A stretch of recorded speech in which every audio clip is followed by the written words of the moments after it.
down by a neighbor due to a noise dispute. So we're going to talk a little bit about that.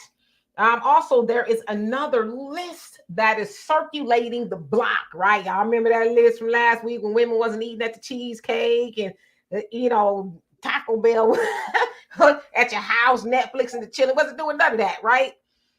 Now there's another list of the things this woman said that she will do for her man, okay? Um, and then, since it is Halloween, we're probably going to talk about some Halloween stuff. We're going to ask you all, as we do every year, what your favorite scary movie is, all of that other stuff. Let's see who's on here. Troy, how you doing? Renz G, Warren, how are you doing? Uh, and Pamela, how you doing? Happy Halloween to you as well. And thank you so much, Renz. And Miss Tiffany, what's going on with you? And Black America. All right, so Donovan, what's on your mind? Wait, hold on.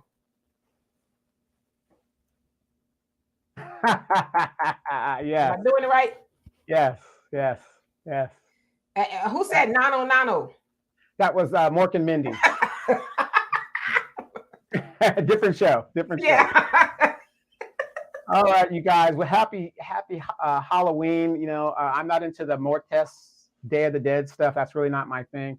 It's kind of nice to get up. I am a cosplay type person, so just kind of get out and dress up a little bit, especially if you guys got those grandkids and stuff. It's kind of, good to kind of hang out with them and, take them to a little trick-or-treating thing. Make sure you guys check that bag to make sure there's no razor blades and got all the foolishness, eyelashes dropped in the bag by mistake and all that other good stuff. But welcome to the Demetra K Show, where you guys get some really, really great information. Please do us a favor on the way in, hit that like and subscribe button, share this on your platforms, and let's get the conversation started as we talk about things that actually truly affect the Black community. And hopefully it'll make us better people as we engage in an adult conversation in regards to the topics at hand. So let's get into it. All right. So again, if y'all hadn't seen our last show, we both had on costumes. I was actually more costumey, if you will, on the last show. And these eyelashes were remnants of those. I could not wait to take them things off. But anyway, all right. So, and real quick, if you haven't seen the earlier show, please, I know some of you guys are working and stuff like that. Please go back and take a look at it. It's only an hour long, but just look at the first 15 minutes of it and hit the like button when you do it. Yes, indeed. So on a serious note, this past Sunday, two men, father and stepson, were gunned down, if you will, by a neighbor that lived downstairs from them. Now, it sounds like it was stemmed from an ongoing noise dispute. You guys know, if you've ever lived in an apartment building, let me know if my mic is doing anything wonky. If you live in an apartment building, which I do not like living in apartment buildings, and particularly for one of these reasons that I'm about to tell you, is that it sounds like they were having a dispute over noise. So if you live underneath somebody, a lot of times the person that lives over you, they're stomp, stomp, stomp, stomp, stomp, or you might hear them doing some things you don't want to hear them doing, and all of that going on. Okay, so on this particular day, it sounds like, and let me get the names right, Baladami, Marthurin. I don't know, maybe they're from somewhere else, not here. But they were here, in New York, to be exact. So it sounds like the neighbor, they don't know who he is at this time. They do, but they haven't released his name. The neighbor, who was annoyed, came up the stairs, and you guys can go watch the video. I cannot show y'all that video here. Came up the stairs and kicked their door, right? So I guess he was just that infuriated. He kicked their door, and then the stepfather came outside, and you couldn't hear the sound, but on the video you could see that they were beefing. But at first, the wife came outside the door, and she was kind of going back and forth with the neighbor from downstairs. Then her husband comes out, and he comes out holding some scissors, and the dude is pretty big. The guy that came out, he's a bodybuilder, I guess. So he's pretty big, And the other guy was pretty big too, but he was bigger than the guy that came from upstairs, or from downstairs rather.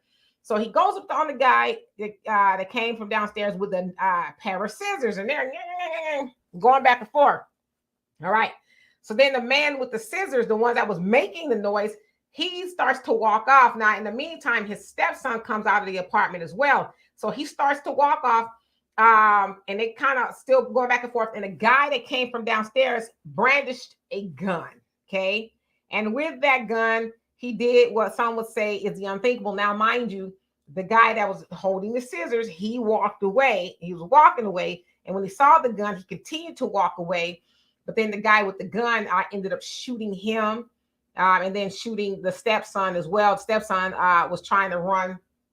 Ended up shooting the stepson, and they both died there in the hallway. And so the guy is on the run. Now, why am I bringing this up? Oftentimes, especially on this show, I like to talk about emotional intelligence and utilizing emotional intelligence. Now, listen, I've lived in apartment buildings before, okay? And I've always lived downstairs for the most part. And I know what it's like to have somebody making noise, stomping, up and down on the floor. My father, he lives in an apartment building as well. And his neighbors, the last time me and my sister were there, as a matter of fact, the neighbors, they were fighting. It was like a gay lovers a quarrel or something severe was going on. I mean, it sounded like they were just moving furniture and just body slamming each other. So my dad goes up there and they blew him off. And so I go outside and I said, hey, you guys are making a lot of noise. Well, y'all just need to understand, sometimes people go through things. So I went and got the security guard and they handled it and all that. But what I'm saying is, even with that, right, cooler heads have to prevail. And in some cases, I think you have to understand that if you're living in an apartment building, some of that is par for the course, right? You're going to have people making noise and all kind of stuff. And I'm not saying it's not annoying, but here it is that two people have lost their lives senselessly, if you ask me. But then the other thing too is, Pops, and I'm gonna call him Pops, the one that's deceased. You come outside with the scissors. What was and he was up on the dude with the scissors. And the guy, which was surprising that he stood there and kind of just, because maybe he knew what he was holding, But it's like, the man is annoyed. I know y'all was making noise. It kicks your door. What happened to open the door and say, you know what? I'm sorry. Because it sounds like the guy was trying to, banging up on the ceiling with something like, hey, hey, hey, hey. But they kept doing whatever they was doing. So needless to say, two people are gone. And then, of course, the wife, you guys see the video, if the one that was originally up in his face, she was like, I don't understand why he brought a gun upstairs. I can understand it, but she didn't understand it. Now she's saying her husband and her son are no longer here. So Donovan, what say you? And then I'm going to get into the comment section. Well, again, we are not in the day and age of back in the day where you can go and talk to your neighbors and we were a community. We are no longer in that aspect. You're living with people that come from different cultures, come from different areas, come from a different state. Like there's a saying in Atlanta, you have a whole different demographic of Atlanteans that are there now, because you had New Yorkers that have moved there. People from Philadelphia has moved there, and the crime rate has skyrocketed because they brought their New York, Philadelphia, ways into Atlanta. So there's, it's a little different than how we do it. This is why I always tell people, if you look at the statistics, the most underserved and undefended group of people in the United States is Black people. And I'm not saying that a gun is the answer to your problems, but the fact of the matter is, we don't know who our neighbors are anymore. We don't go outside and introduce ourselves. We don't say a word. So when you see that single person over there bringing her badass kids in the neighborhood and they're fighting in the streets, that's because you didn't bother to go over there and deal with it. So we're not living in those times. So I'm not surprised that this stuff is going on. But Demetra knows, in my neighborhood, I'm known as the Duke of Edgemont. Edgemont is an area in my city. It's one of the oldest areas in my city. And I'm the Duke here. I pretty much run the show because I'm one of the oldest residents. Every time a new person moves into the community, I go and give them my business card and I introduce myself and say, if you need anything, you want to know something, I'm living right over here. Come on over and talk to me, whatever. And everybody knows me because I'm walking with my little black dog. And they say, oh, if you don't know my name, that's the guy that kind of knows what's going on around here.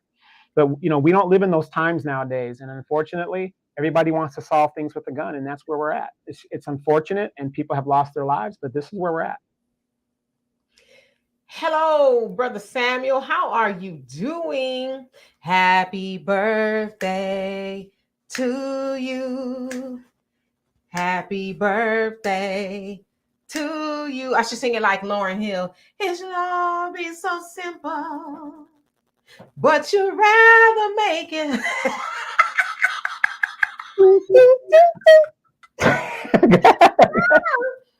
I'm terrible. Well, happy birthday, Brother Sammy. I hope you are having a wonderful and a blessed day today on your, what, 42nd birthday, I think it is. Anyway, Warren, you say a kick. I mean, yeah, a kick is not a knock. I totally agree. A kick is not a knock. And, I guess I should have flipped it around too. Again, as annoying as it is for somebody to be making all that noise, what about just walking upstairs? Hey, you son of a... I'm just playing. Or whatever happened to what? Fifth floor. Right.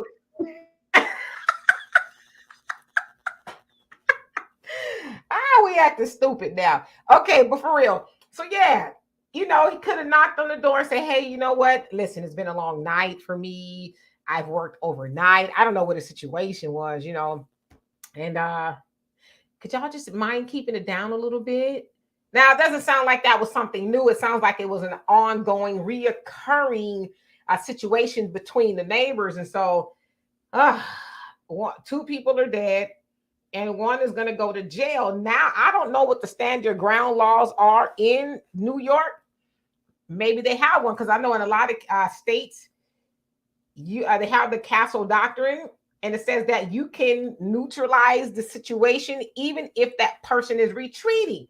Now, if that is true in New York, he could probably use that, because the guy there was some big scissors too, and he had them like right at his neck, and he was right up on her, if you guys saw the video. So he could very easily say, well, I didn't know if he was going to charge back at me with the scissors, even though the guy was, going toward his apartment. And for whatever reason, I guess they have cameras that are in the hallways in the apartment buildings. I don't know if they're necessarily projects, but the apartment buildings in New York. So you could see the whole thing unfold. So that to me it was avoidable. And yeah, we have to really start utilizing emotional intelligence, because at the end of the day, we have to ask ourselves, what is it going to cost me? What is it going to cost me if I storm up these stairs and kick somebody's door, and then they come out with some scissors? Like, then what? You know what I mean? Let's see here. Jimmy James, how are you? I hope you are well. You are in Germany. Andre, what's going on with you? You say long live and prosper Donovan. Yes, indeed. Well, today he's Spock. Okay. Can't tell. Spock. The natural pointy ears. I didn't have to put anything on. They're naturally pointy. My elf ears. I didn't need to do that. I'm naturally pointy. So. Right. Hey, Trina, how are you doing this fine evening? And Brother Simon says, good point, Donovan. We need the cultural giants to create a revolution and popular to get your neighbor. And Marshawn, how are you? The Disney diva. Say, my apartment building is a nightmare on Elm Street. I hate it for real. Oh, damn. They must be in the Carter. They must be in the Carter. So, but no, yeah, but you know what? When that new neighbor does move in and you do go over there and introduce yourself and you kind of have a rapport with them, you do have a better interaction with them or their kids. Like I have kids that be playing right in my yard, and I don't have a problem with it because I'm really good with my neighbors. Kids need someplace to play, no problem. My cars are in the garage. I don't worry about it too much. But we don't have community anymore. We don't introduce ourselves. I mean, and I can understand, some single moms out there thinking that a guy might want to hit on them or something like that. But if you're going to come into a neighborhood and you expect that guy that you think is trying to hit on you to protect you, you're sadly mistaken if you got that attitude. you need to know who your neighbors are in case something does go down in the community. It's just that imperative. And like something like that happened to these two young people could have been resolved because if they at least know each other enough, like, hey, that's the neighbor's been there, whatever. Hey man, in my neighborhood, I'll give a quick example. We're an older neighborhood, right? So I tell them, hey, about 10 o'clock, shut the party down outside. You have all day up until 10 o'clock to party all you want. Take the party inside after about 10 o'clock because people got to go to work in the morning. And usually people do it. They don't have a problem. They're like, oh, okay, cool, no problem. Or turn the music down, whatever. You will find that people are cooperative if they kind of have a rapport and know who you are. But if they've never seen you before, who the hell are you? Telling me, we have to get back to that. We really do have to get back to that. Absolutely. Brother Samuel, I saw your comment. I don't want anything. It's your birthday, right? I think I should sing you a song. And plus, trust me, I'm sure I have plenty more songs. If you guys would watch the last show, then you'll understand what I mean. Okay. We were bringing up the oldies, man. It was just everything was referencing. Everything was referencing. You guys go see that last show. Marshawn says, I feel so sorry for the people. Very sad. I had a situation with loud neighbors for years behind my wall. Thankfully, things have somewhat improved, but not all the way with the ghetto neighbors. Yeah. Like I said, I've lived in apartment buildings before, and it's a lot. I mean, especially like for me, because I'm older now, not old, older, it would drive me nuts to hear, feet stomping all over the ground. And like I said, you hear your neighbor who, they don't know how to put a pillow on the backboard or the headboard, or, you know what I'm saying?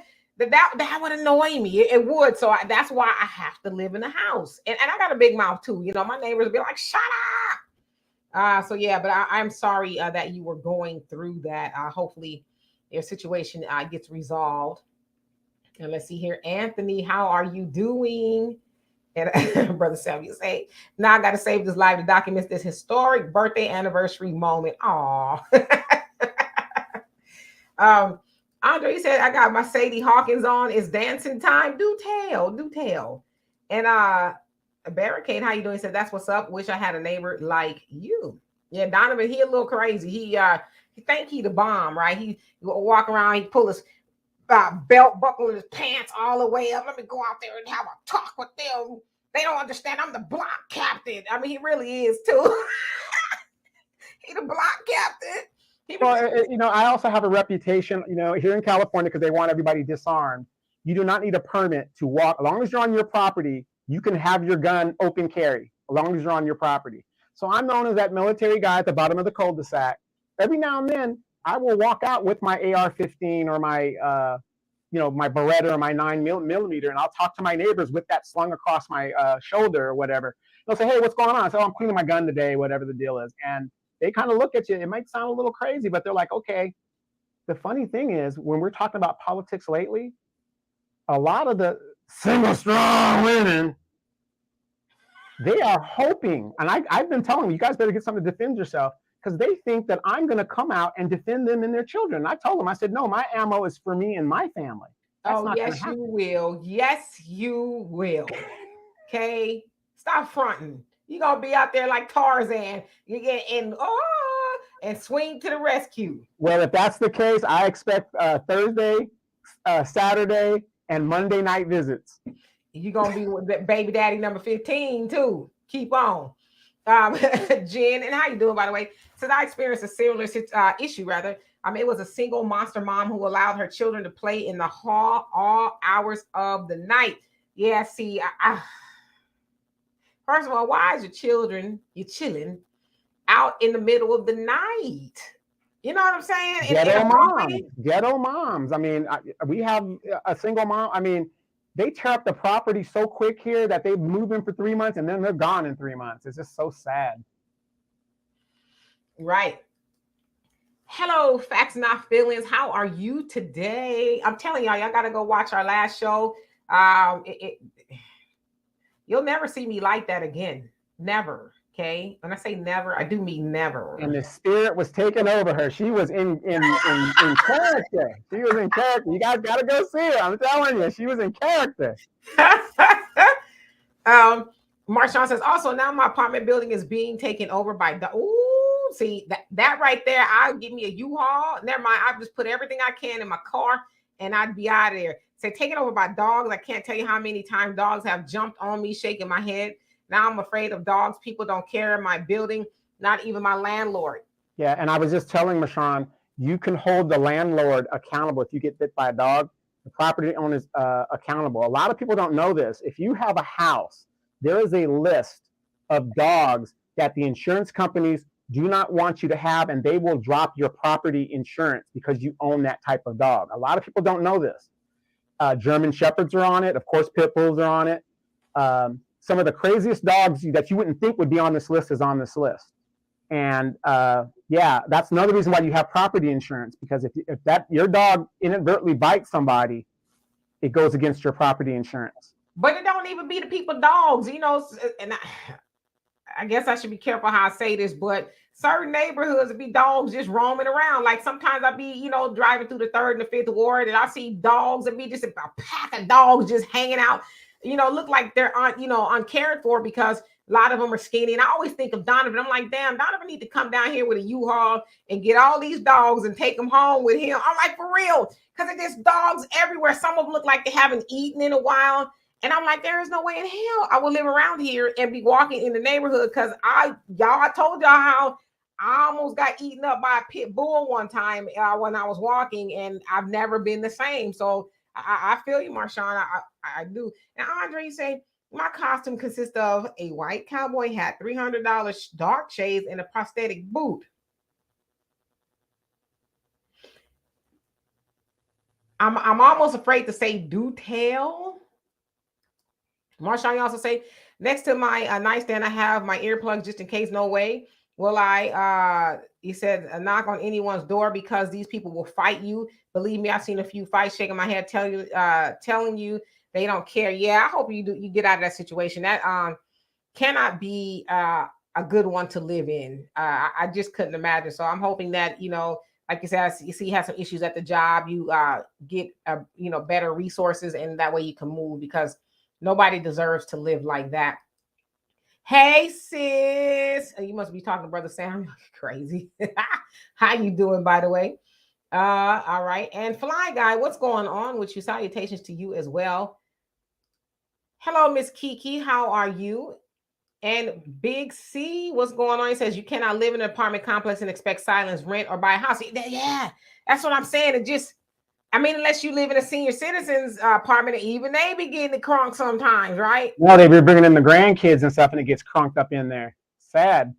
Yeah, so you're right. You just can't expect silence. And I don't know why people do, expect complete silence. Now, I do think that you should be able to live somewhere and not have people jumping up and down. Like if you're an upstairs neighbor, be considerate. You know, you got people downstairs and you doing an electric slide in the middle of the night upstairs, and whatever you're doing up there, the people downstairs can hear you unless there's a big, cement block, for a ceiling, which I don't think they would have that. I don't know, but you should be considerate. Right. That's why pad your headboards. I mean, it doesn't take much to buy a little, a padding to go against the wall so it doesn't slam against the wall and stuff. Come on, guys. Hey, Travis, how you doing? He says, when the zombie apocalypse starts, all of Donovan's neighbors will take shelter at his house. Yep. Let me tell you too, he got a whole lot of fruit trees back there, and you'll do fine there. He only got so much ammunition now. He can't take everybody out. So what I'll do is this. I will show up on like the 3rd wave, and that way I'll know that he's out of ammunition. If I hadn't fought to the base by then to fly out of here, just give it up. Just walk out. Right. Okay. Yeah. The dog situation, that would mess me up. I'm sorry. I couldn't do it. And Al Warren, you said we have to start raising awareness, protecting one another. I totally agree with you. And Marshawn, you said, you guys would let the fog go, or the dogs go anywhere in the apartment? I mean, everywhere. Oh yeah, like I said too, a lot of times people just release the dogs and I'm done with it, whatever, however they do it, and the dogs are now just roaming the neighborhood. And you think too, if the dogs are hungry, especially some of these killer dogs, if they're hungry, they haven't eaten. The next thing, best thing is somebody running around the neighborhood. I mean, I've actually read about stories in Houston in those certain areas where somebody was riding their bike and they were mauled to death by a dog, or people's children mauled to death by dogs. Like, Well, go on YouTube and look at the door cameras where you see the dogs are attacking like random cats and children playing and stuff, and it's just what it is. But if you live in an apartment and the dogs are roaming like that, you can actually sue that apartment in regards to the dogs roaming and stuff. But of course, you got to know when you do that, retaliation will come. You know what I mean? The retaliation will come. But if you do get injured, they're supposed to have insurance to cover medical expenses and stuff like that. So just be wary of that. But they're not supposed to have dogs running willy-nilly on an apartment complex. Yep. Ricky, how you doing? He says, I'm so grateful to God that I moved. In my last apartment, I had next door neighbors that were Irish. I think one night, at 11 p.m., one of the guys that lives there just yelled out in the middle of the night, right out of the silence, I can't wait till I get my $200 so I can move out of this motherfucker. It's crazy thing to be mad as hell and laughing at the same time. Well, Ricky, if you think you got problems, I live in what is known as the former Mexico, California, right? So we have a migrant problem here, right? There is nothing worse than sleeping and then 2, 3, sometimes 4 in the morning, you hear, and they are partying like nobody's business, doing what they do, and you really can't do anything about it. The police will come out and they'll fine them, and these people don't care. They'll just keep getting fined every time they get called out, and the fine goes higher, higher, higher. But these people, all night long. And God, Cinco de Mayo, you can forget it. Firecrackers, we live in a place where you can't have fireworks.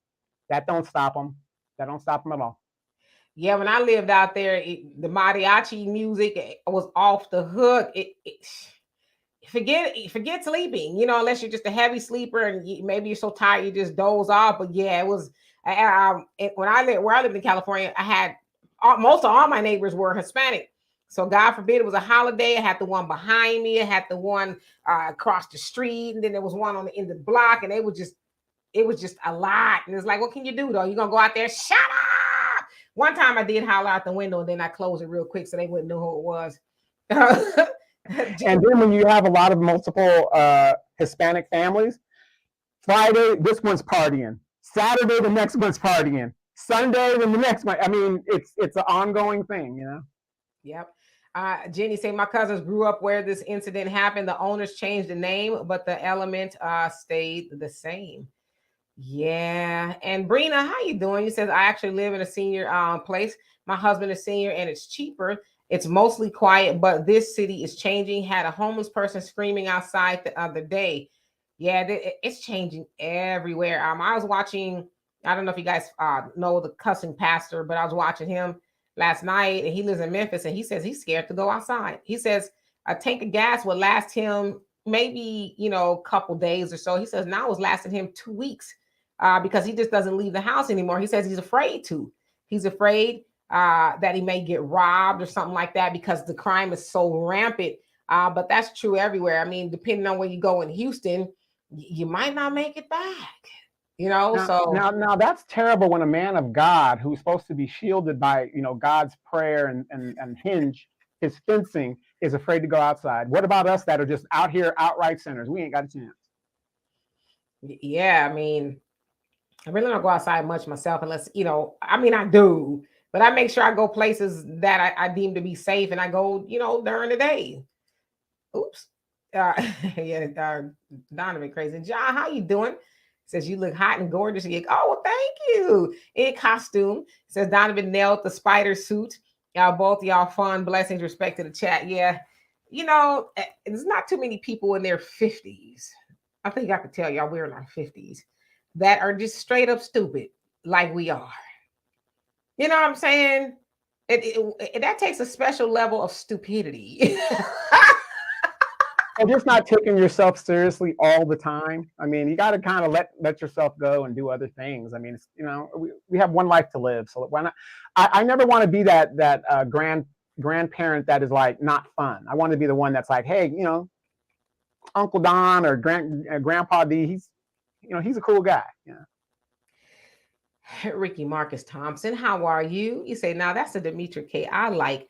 Now, I don't get to wear my hair out much because the weather is so bad here. But yesterday, it was 46 degrees here yesterday. Okay. The day before was 90 degrees. Today, it is 61 degrees. What the hell is going on in Houston? Okay. So when it's cold, I can wear my hair out. It's still kind of shrank up quite a bit, but I like to wear my hair out every once in a while. But thank you. All right, so let's see here. Common man, where the hell have you been? Where have you been?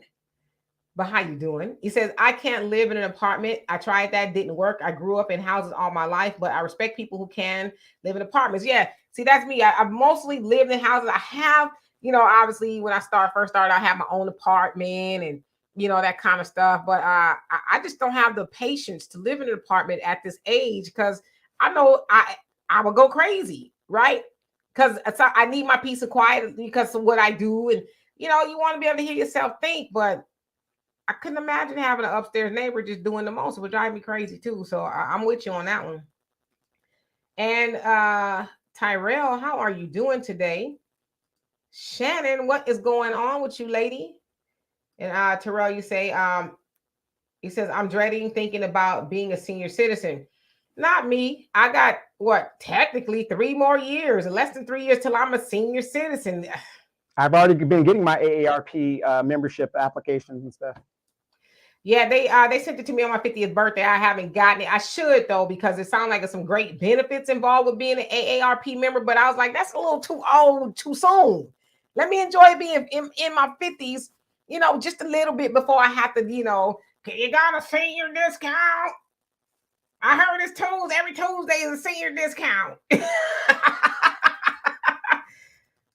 Complex blackness. Where have you been? How you doing? He says, ain't the Lord supposed to protect the pastor?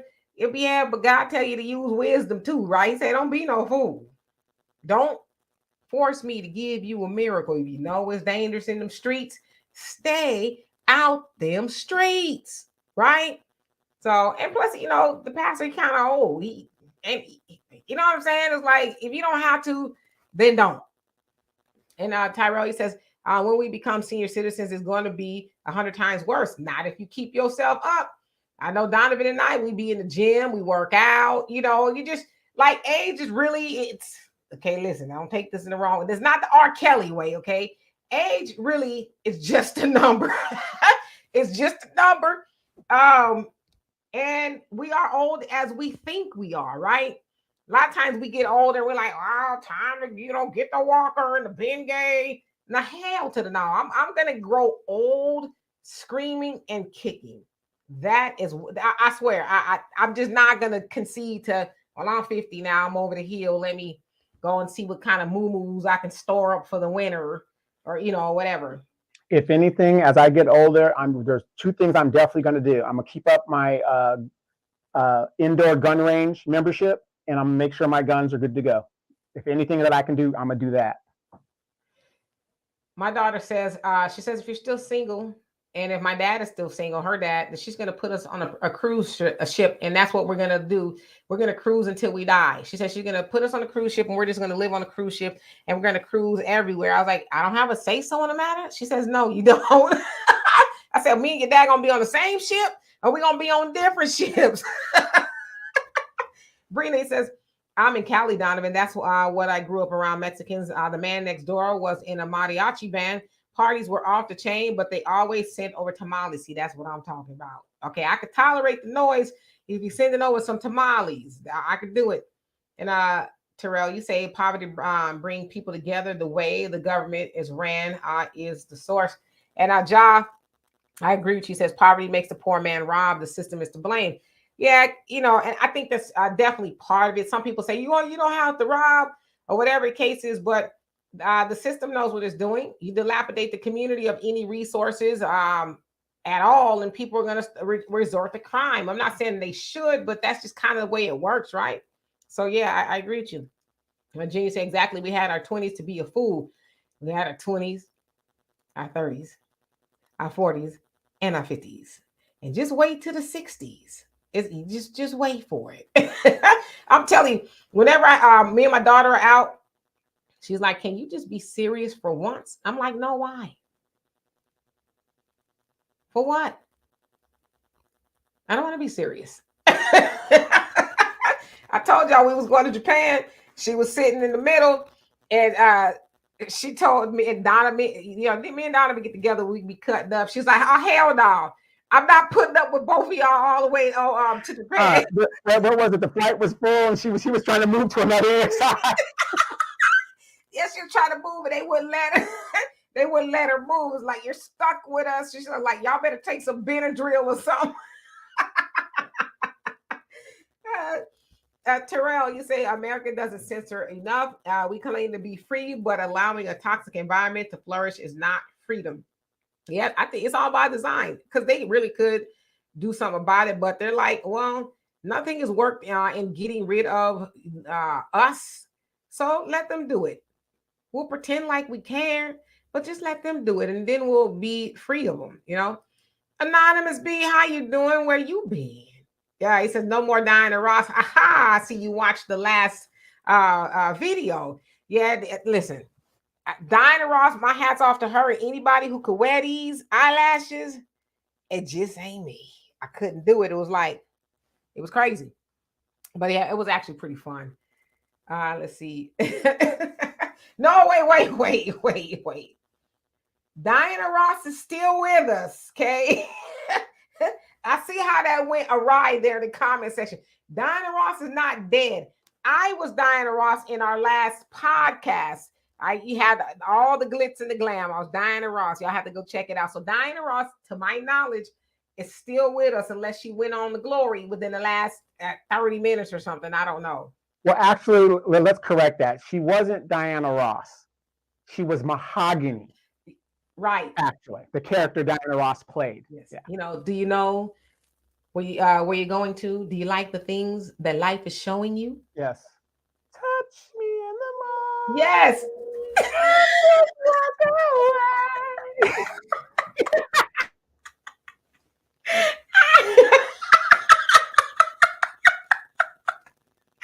Oh my God, you stupid.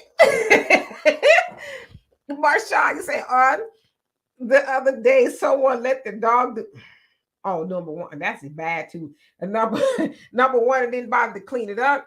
And you don't know. I want to know the other stuff. They don't clean as well. Homeless people are always in my building. Yeah, see, you know what? I do wish a downpour of money would come your way so that you can move. I couldn't imagine being in a situation, like that. So I really do hope that you can move soon.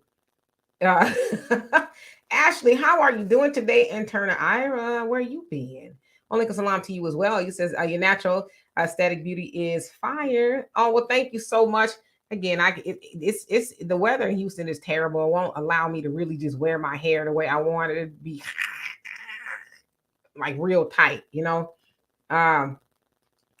says censorship definitely has a place in society. When you lack balance, it's extremely important to block out toxic behavior. Absolutely. Marshawn says, I tried to add that last part, that people who lived in my apartment trash my apartment building. Yeah. Oof.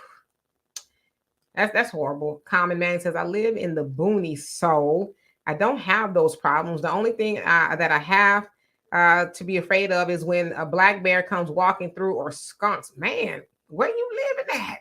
In Grizzly Adams? It'll just be a matter of time before they develop that area. When I was in Alaska, my ex used to live like right on the outskirts of this wilderness area. And within like a couple of years, they developed that area. And that's where all the moose were hanging out. So they moved the moose up out of there. Wow, you do be safe, Common Man. We're doing well. You sound like you probably got you what is it, a musket? You got to have you a musket. Remember that show, Grizzly Adams? I used to watch that on Sunday nights. It was great. Davy Crockett. Jim, you say don't knock it till you try it. Those senior specials hit different. When my mom was alive, she would go to Ross, and every Tuesday, they had those senior specials. And so when I hit 55, I guess that's when I'm a senior. I'm gonna be like, how about that 10% off? You think that's crazy? I used to get mad. They would give senior discounts at like McDonald's or one of these restaurants I used to go to. And I was like, well, I'm in the well, I was in the military. They go, we don't give military. I said, so a person who just grows old, you'll give a discount, but somebody who puts their life on the line, you won't. I said, just give me the 10%, senior discount. They go to the manager. The manager's like, oh yeah, okay, yeah, that makes sense. Why not? I was like, yeah, come on, man, come on. Yeah, I think y'all should automatically get a senior discount. I mean, not a senior, a military. You get that, what, next month? You get the senior discount. And Shaddy says, good to see you guys. It's becoming mayhem, especially in Chicago, like California. Donovan, yeah, it's a mess everywhere. I mean, you just got to really have your head on swivel because this country, it's a lot. I mean, you could be anywhere, I saw there was a robbery. I think it maybe was in California on the side of the road. The man broke down on the freeway and the people came up and robbed him. It's like, yeah, that was California. Broad daylight. But you stupid people that don't know how politics, y'all gotta vote Joe Biden. Y'all gotta vote the Democrat. Is that Roland Martin? Porky Pig. Common Man says, it's no great benefits being an ARP. They're always trying to sell you something. Okay, then I ain't gonna apply for that. Yeah, and actually ARP is a lobbying group. They lobby for senior things, mostly for senior white people. It isn't really benefiting Black folks because the things that they lobby for is like a money aspect, and it just doesn't really benefit Black people. But they need you to be a member because the more membership they have, the more influence they have. And Soto, I don't know if I said hello to you, but how you doing? He says, I'm like you, sis. I don't get old. I just mature. Absolutely. We get, better with time. Fine like wine. Ain't that what they say? Let's see here. And Warren, you say AFO, mean awareness field officer, a Zoom project I want us to work on saving Black America. Okay. Yeah, ARP. I'm gonna pass on that. And Intrinsic One, how you doing? Long time no see. He says, never complain about getting older. It's a privilege denied to many. You ain't lying. I mean, you know what? Sometimes when you think of that concept, you just have to stop and say, thank God. Because there's a lot of people our age, younger, whatever, that's just not here no more, right? So being able to grow old and do it gracefully, and even not so gracefully, right? But just growing old, that is a privilege. It really is. So you're absolutely right. And real quick, for those of you guys that don't know, there was a study done, and they're saying that when you look at the generations that have passed, our generation, there are more people dying in their 50s in our generation than any generation before it. So what's that telling us in regards to the stress that we're under, the diet that we're under? Look at all our friends that are in their 50s having heart attacks and all that other stuff. Something is going on to where we are systematically not living. Technically, right now, living to 100 should be automatic. It should be automatic. But in our generation, the Generation X and Yers, they are dying in their 50s for some reason, and they're keeping the poll of that. But you guys should be aware of that. It's also because of our diet, our lifestyle, what we're doing. So, be cognizant of that when you think about it. Nothing against the ladies and some of these big dudes, but I'm sorry, if you're obese and stuff, that is not healthy. And I'm not saying you won't be here a long time, but don't expect to be here a long time.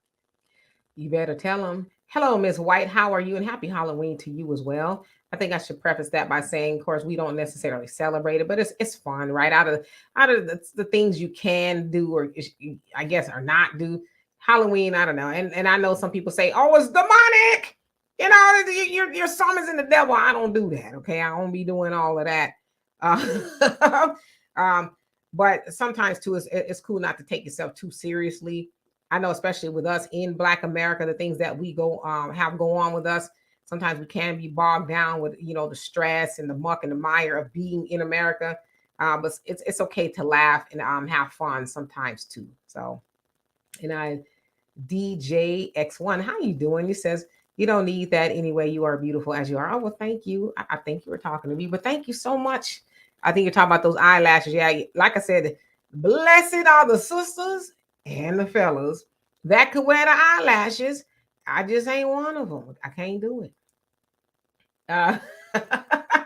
Yeah, I'm telling you, Donovan has missed his calling. He need to go back to an impersonation school or something. I don't know if there's such a thing. Maybe he can start one. Yeah, facts not feeling says I just tried to type America censored way too much and it was censored. Really? Yeah, that's why a lot of us on this platform here and other platforms we just kind of are careful what we're saying because they are taking people's platforms and stuff. So we don't own it. And I guess I should try to plug this. If you guys haven't already, go over to the African Diaspora News channel.org. I think it's African Diaspora News, African Diaspora News, I think channel.org. It's a website. Y'all can sign up. Of course, we have stuff over there and we can kind of say what we want over there. But y'all have to go sign up. So African Diaspora News channel.org. And you can get a lot of good content that you can't get on here over there. Black America says, I love the fresh chips on guac dip they make and send over. You talking about the Mexican homies? Yes, indeed, facts, not feelings. America censor way too much, especially in light of what's going on now that we really ain't gonna talk about. But they're trying to also censor, what's going on in the Middle East. I guess I'll say that. Turner Iris says, I laugh my ass off at Donovan's Holy Martin impersonation. Yeah. Roland he really losing it. Did y'all see he was mad about he said he gonna have to start laying off people or something? Yeah, that check didn't go as far as he thought it would. Talking about he's spending Democratic Party. $80,000 to $90,000 now. Is that a month or is that a year? Like, no, he's saying that it costs 80 to 90,000 like a show or something like that. I was like, what kind of show are you putting on? All that echo you got in your background and the grift is real. He got all that echo in his background and he's spending that kind of money. He can't get a decent microphone. Yikes. Facts Not Feelings says, here's a recent example of U.S. censorship. How many people know over the last week there were about 60 C-17 Globe Master military cargo planes headed over the Mediterranean near Palestine region. Yeah, that's not unusual in the Middle East. We already have troops and things in place over there already. We've never actually really left. There's a bunch of military troops in Qatar and all that other stuff. They're just sending reinforcement type stuff just in case this thing kicks off. So. And Brina, you say there's an AARP group for Black women. Okay, I'm about to see what they be talking about up in there. But I'm not a member. Maybe one day. And Andre says, grew up on McDonald's and KFC instead of Big Mama's cooking. So you're talking about the people that's running around now? Yeah, there's definitely a lot of chemicals up off in that food. So you ain't lying. Warren said, is Trump really orange? He actually is. Yeah, he's using that tan. He uses tan type stuff and makes them orange. Yeah, MC Fact, how you doing? You say, you got to watch your diet. You got people still eating McDonald's. Yeah. I mean, we're starting to see, especially a lot of people doing these experiments. They're lighting the burgers and stuff, or trying to anyway, on fire. They're not catching on fire. They're not molding or anything like that after years and years and years. So it's like, isn't that crazy? Why would you put that in your body? I mean, and then I think it was McDonald's or some other burger place. I don't remember which one it was. But the guy said he was getting ready to eat it and it smelled like fumes, or fuel, or I think that's what he was saying. So he lit it and it caught on fire, but it didn't burn. So he's like, what are they doing to these hamburgers? And we're eating these. People don't care. Yeah, no, the only thing I eat at McDonald's, and I'm wary about eating that, is the fries. I don't eat anything else at McDonald's. Yeah, I mean, even the fries are problematic. They don't rot either. And if you think you're a vegan and you're gonna go eat McDonald's fries, they actually put like beef flavoring on the fries. But yeah, those fries, they're not from what I understand, they're not natural either. Jamie, what is his name? He's a chef in the UK. His last name escapes me, but he actually sued McDonald's and got them to change from saying to all beef patties, special sauce, lettuce, cheese, because he said it's not all beef. he broke down all the stuff that's in there, and then the chicken McNuggets and with some other stuff. So he sued them, and they had to stop saying that it was all beef. But he was like, "This is garbage. It's killing people, and y'all are letting them get away with saying that it's all beef, and it's not. Maybe when it first started, it was all beef, but it hasn't been for a long time." Jamie Oliver, that's his name, Jamie Oliver. And Turner, say most of us live a death style, not a lifestyle. You better preach.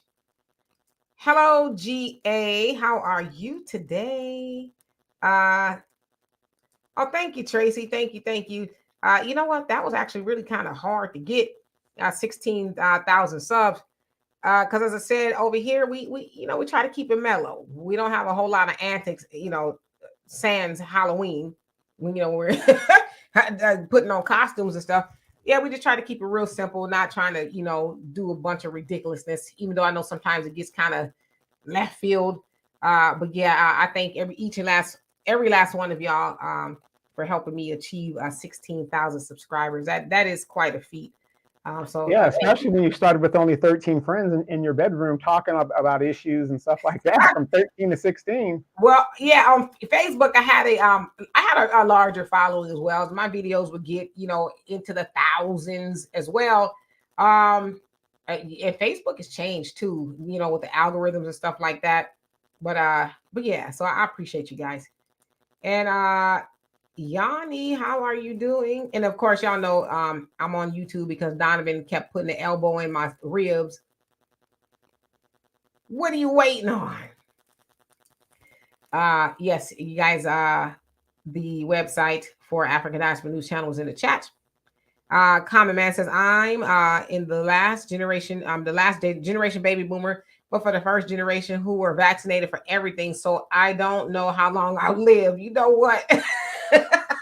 Wait, Common Man, you must have that scar that we all have, that little I ain't got that scar. I don't have that. Yeah. You got that what do they call that? Keloid? That keloid from all the shots and stuff like that. So I don't have that. Yeah, but it's like, what the hell kind of needle is that? Where's doing that to people? Michael, how are you?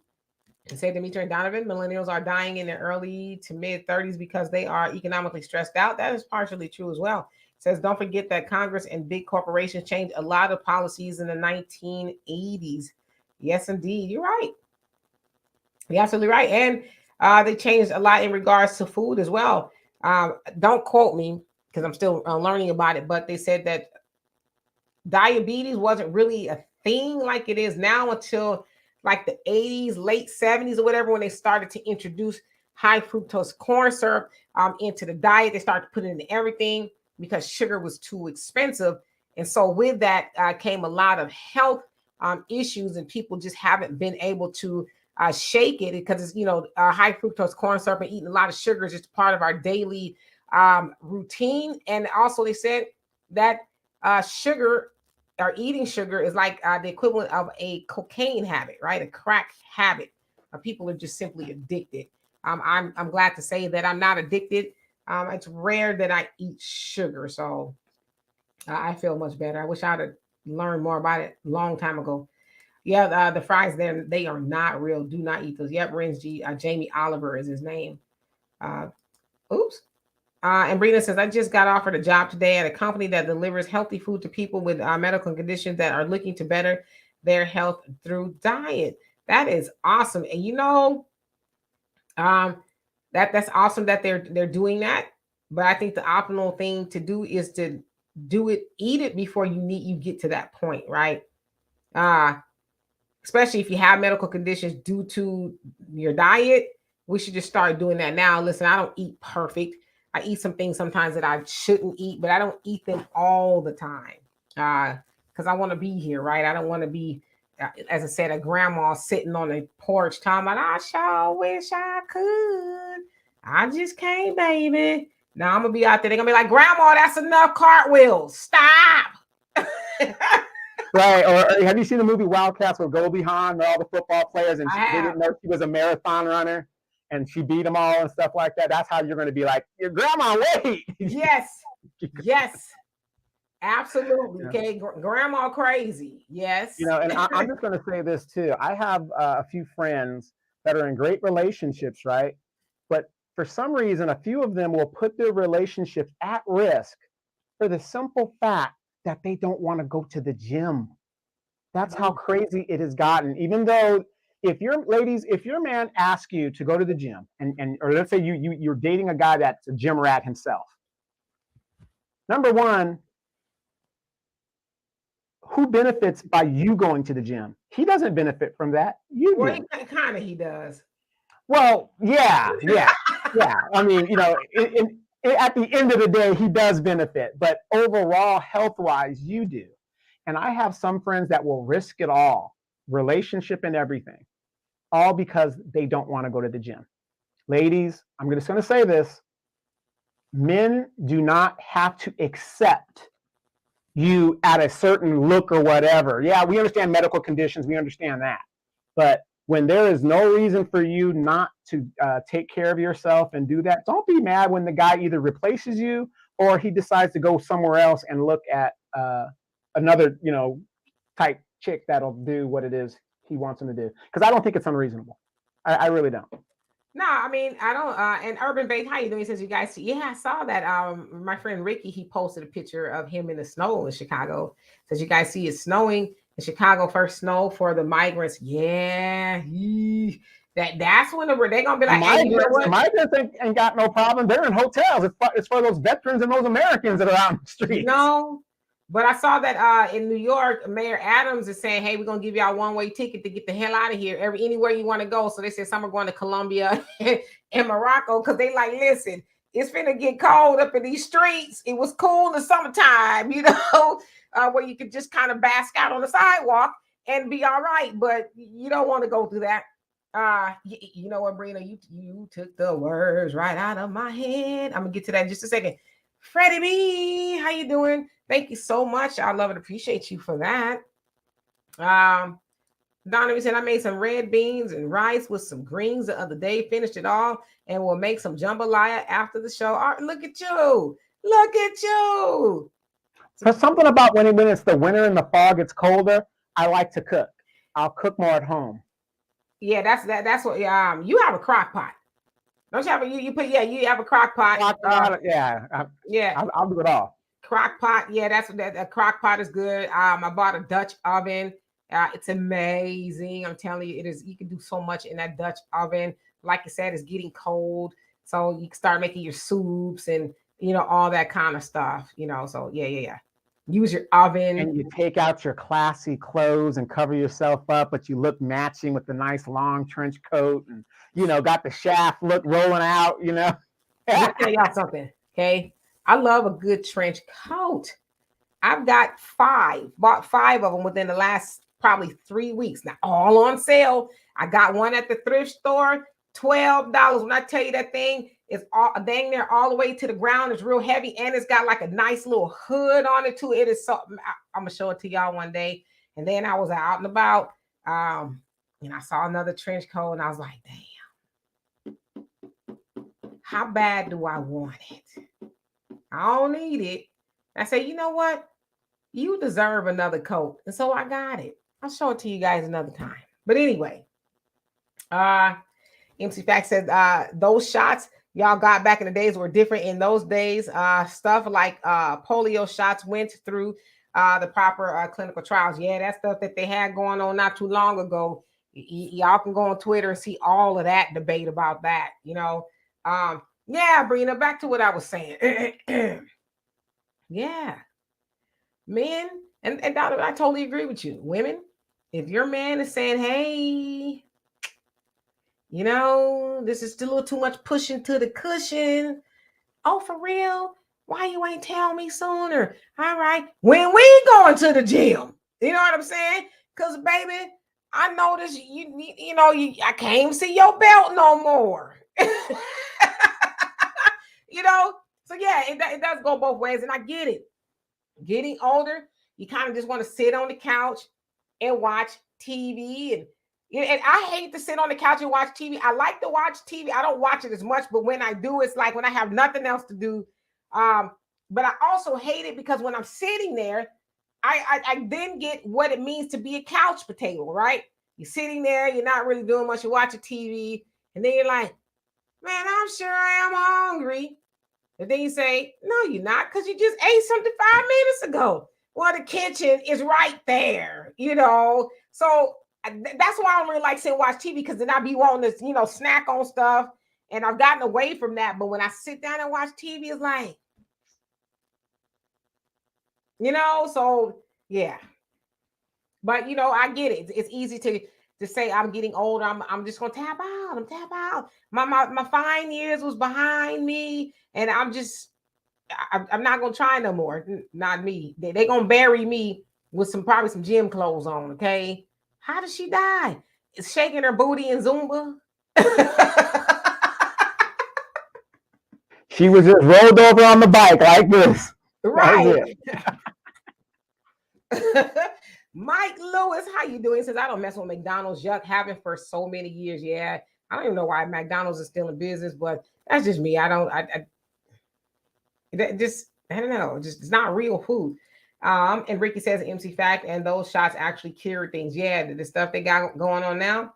And MC Fact, you say those immigrants are gonna be sorry they didn't stay in Venezuela once the winter set in. Yeah, that's what I'm saying. It was all fun and games when the breeze was nice and the sun was just touching, sun kissing your skin and all of that. But the brutal, listen, it's 47, 6 degrees here yesterday. I walked outside and I said, oh, no. Let me go put some clothes on. Yeah, and I know where McFadden is coming with that, but my understanding is that when you're an illegal migrant, you have housing, you have $9,000 to house yourselves. So I don't see them having a problem anymore, because they're still coming in and they're saying, like in New York, he's saying we just don't have room for y'all anymore. We don't. So y'all, here's the one. You know what I said? I'm gonna go to New York and be like, I'm an immigrant and I'm trying to go to South Africa. Can y'all send me that far? I'll pay for the ticket back. But then you'd have to expose yourself as an American, and you got to owe that money back. Doesn't matter. Listen, I'll alleviate some space for about a week or two, and then I'll get my own ticket back. Everybody should have a crock pot. I love it. You can make all kind of stuff in that thing. Everybody should have a crock pot and a rice cooker. I have a rice cooker. I just don't use it much. I be forgetting. Yeah, those of us that know how to cook rice from the day our parents taught us. Yeah, but I'm talking about these younger kids. You got to have a rice. Like in Japan, when I grew up, even way back when, the Japanese have a rice cooker. That's just part of the culture. Yeah, and I try not to eat too much rice because I do love rice. But yeah, rice cooker's convenient. But I like you said, I'm old school. By the time I even think about the damn thing, the rice be already on the stove. Common Man says, my mark went away. That was for TV. Since I was 8 years old when they started, we had to line up in school. I think it was second grade. I remember correctly. Those boys and girls were on different sides. Oh yeah, that was a long time ago. I remember that. I remember when I was in boot camp, they had us line up, and you went through this line, and they just shot you with the gun, the air gun, the compressed gun. But then it would cut you if you moved or something. Horrific. I'd be like, I changed my mind, Uncle Sam. I changed my mind. Oh, by the way, my good friend Dimitra, because you keep asking me, they have raised the age limit to join the military. You could be 42 now. If you want to join the Air National Guard, the reserve part of it, it's 42, from 41 to 42. So if you're interested. Because I always said I would go into the reserves for the benefits. So I could, I could be living high on the hog. I surely will do a weekend a month. How far I got to run? Oh, a mile and a half. I could do that. And as a woman, I think you could do it in. You have to do it in like almost 20 minutes. Oh man, I'd be like Bugs Bunny. When he was waiting at the finish line. What's taking y'all so long? Let him raise it to 52 right today. Right, and we're not saying the military is for we're not saying the military is for everybody. We're not trying to promote that, but like Dimitra being a big supporter of the military and all that other stuff, seeing the benefits that have accumulated through myself and other friends, she's like, if she can get a little bit of that, what she's entitled to, hey, she'll do what she's got to do. I mean, Donovan, you know the higher ups. Why don't you tell them? My good friend, she did a lot to support the troops, okay? And I think she should get some honorary like pension or something. Damn. Something, give her a little something, break her off a little something, you know. Golly. Yanni, yes, you say it's gumbo weather. It's all that, you know. But we're gonna change subjects in just a minute. But yeah, I'm trying to think. I'm making bean soup now. Navy bean it is so good. It really is. Um, I like making bean soups. I like making chili. I do a good homemade chili. I can do it vegan, obviously. I can do it the other way too. But yeah, it's I love fall. I really do. Let's see here. Brother Damon, how are you? Where you been? Where you been? Says late to the show. Shalom, family, Miss Kay and Donovan. Yes, indeed. And Donovan says, when you're older, working out is more crucial than when you get younger. Yeah, especially they say you should lift weights, especially as women, because we tend to get like osteoporosis, you know, our bones, I guess, get a little on the weaker side, which is how you see some people who are kind of bent over and they get that hump. So I'm lifting weights. So I try to lift weights like 3 times a week, but I'm a cardio girl. I love cardio. I really do. But, you know, this cardio makes me a little on the skinny side. I know that's kind of sound weird, but when you lift weights, it does like tone you up a little bit more. Let's see here. They are. Now, you know what? Y'all know what's so weird? And maybe it's not weird. You know, nowadays you go to the gym and you see people, I mean, especially women, you see things just jugged up in every corner of their body. And it's like, that ain't uncomfortable. But I'm not like that. You know, I'll go with a giant t-shirt on, some baggy sweats, some nice, you know, tennis shoes, depending on what I'm doing. I have some cycling shoes. I have, you know, shoes I use for Zumba and the weightlifting shoes, whatever.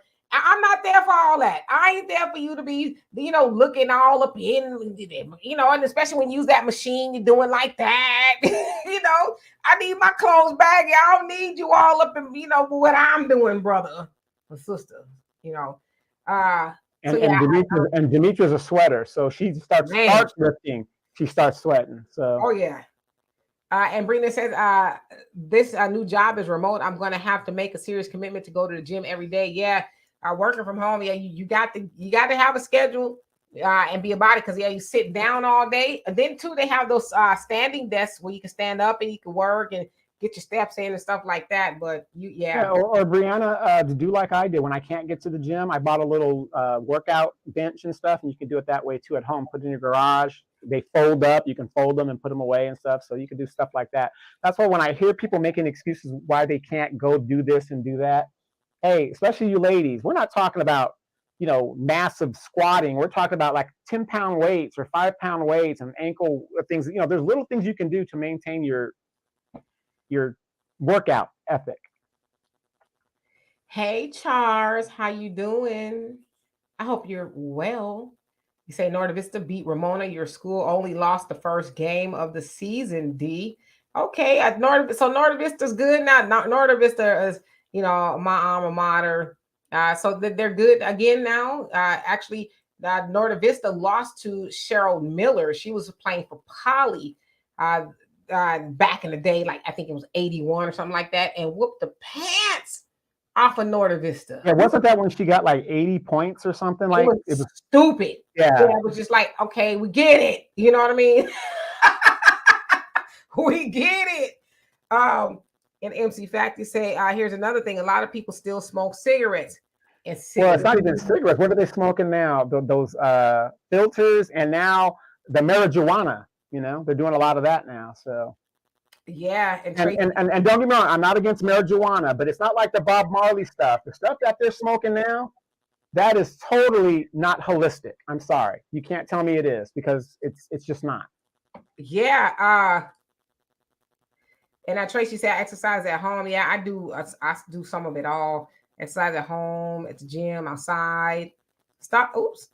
Freddie B says, I got to be fair. A lot of men are rocking them big guts. Got to do better. Hey, but those ladies like that big gut. Y'all like that big gut. Y'all like to lift up and find what it is you're looking for. Do y'all like to lift up and find what you looking for? Well, no, but that's when we throw the flour out there and we find the wet spot.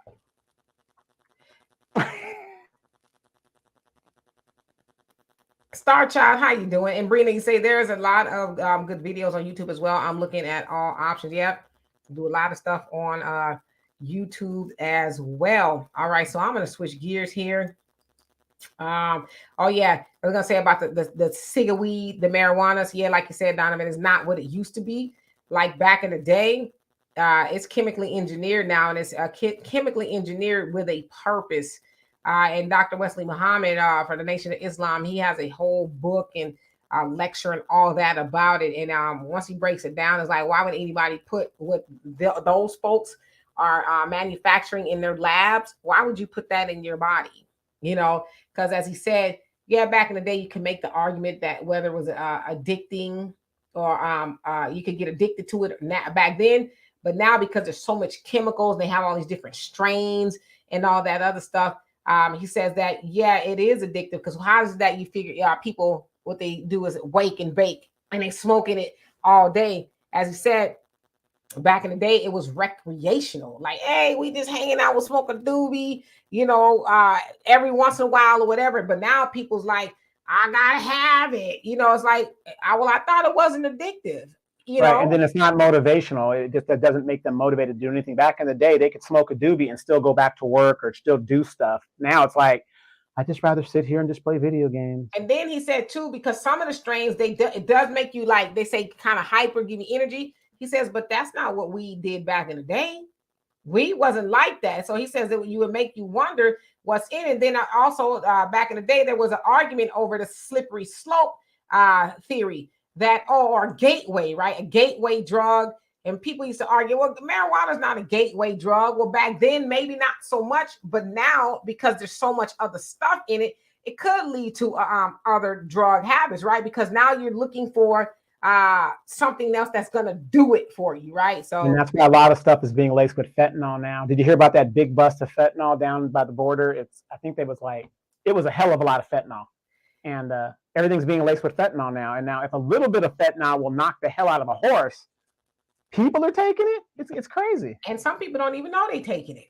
It's just laced up in there. So it's a lot going on. But yeah, I don't know. I ain't going to be smoking no weed. Let's see here. Okay, so let's switch gears here and put this up. As I said, there's another list. Y'all know last week there was a list that circulated from women who were surveyed. And it was a list of places they just wasn't going to go on no first date. Cheesecake Factory, the Your House, Netflix and the chilling. It wasn't going to church or any of that other stuff, right? But I don't know who this woman is, but they said a woman made a list of things that she will do for her man. And here it is. All right. So we have this list here. And let's see who came on here. Just want to acknowledge everybody. Tracy, you say you're not doing any lifting. Yeah, I lift. My daughter had me lifting heavy 2 weeks ago. My arm still hurts. So maybe I tore something. Big C says, and I'm not called Big C because I'm 300 pounds. Okay, well, tell her, fill us in. And Urban Bake says, an ex-addict said it made him feel just like crack. Yeah, I mean, because they putting some other stuff up in there, but you can't reason with a lot of people, They're like, no, it's not. And it's like, hey, them your lungs. You in your brain. You do what you want to do with it, okay? Ain't got nothing to do with me. And Troy says, I don't think marijuana is a gateway drug anymore because you don't need to upgrade to another drug because marijuana gets you high enough today. Yeah.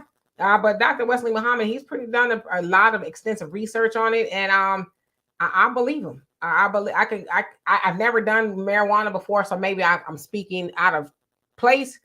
But he outlined it to where it made a lot of sense. Okay. Here's the list. So she says, list of things you should do as a woman. Do you even meet the qualifications of everything that you're requiring of a man? This list y'all are creating. Okay.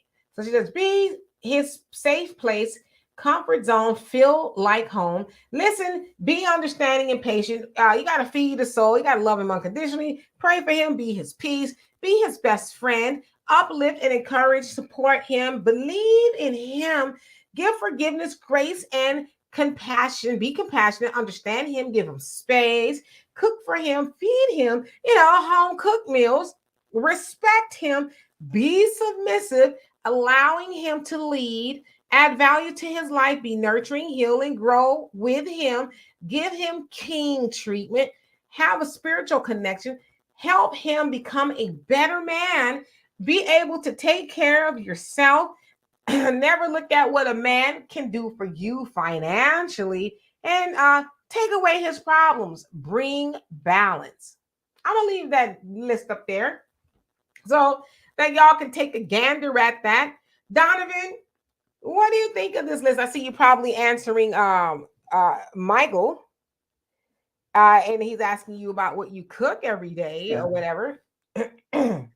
Yeah, well, whoever made this list, I see a lot of, well, there's a couple of things that kind of are the same thing, in my opinion, but it's a realistic list because, ladies, men are simple creatures. We really are. I mean, what's that? The triple F?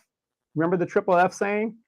Feed him, baba, and I mean, that's all. What men are, just super simple, and I think a lot of people make men blow it out of proportion, that like it just takes so much. Buy him a PlayStation, do this, take him out. No, we're very simple. We're very, very simple creatures, and most men will agree with that. We just want peace at the end of the day. I just really believe that. But a lot of this list I will agree with, because we do need prayer. It is hard to be a man out there and go out there and support your family or your woman. And number one, as a black man, we are already stressed out just being who we are. When we walk out that front door, we have to face the world with the situation that we are in. And I'm not making excuses, but those of us that know, we know.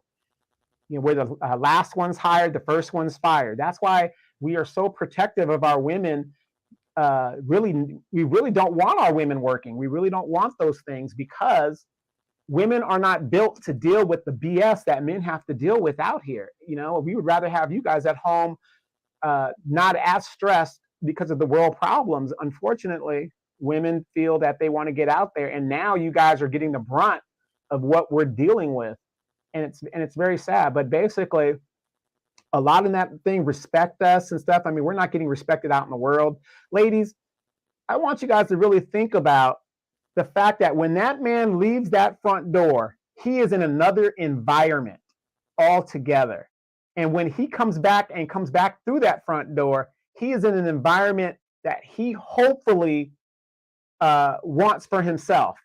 Peace, respect, prideful, nurturing, being wanted. We want those things. And if we don't have those things, it is very, very hard to maintain our status and want to deal with you or anything else. I mean, we're getting our asses kicked just being out in the world by itself. So I agree with a lot on this list.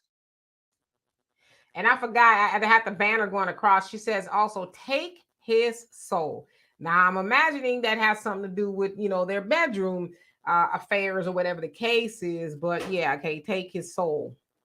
I see y'all putting some stuff up here. Emmett, how you doing? It says, are men built to be single fathers? I don't know. I'm just gonna keep on going here. Urban Becky says a lot of things on the list just come naturally if you are reading and paying attention to your husband.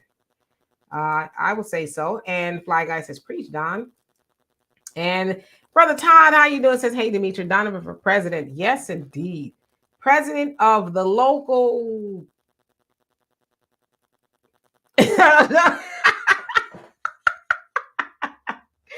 He-Man Woman Haters Club. No, ma'am. President of the No Ma'am chapter that I'm starting right here.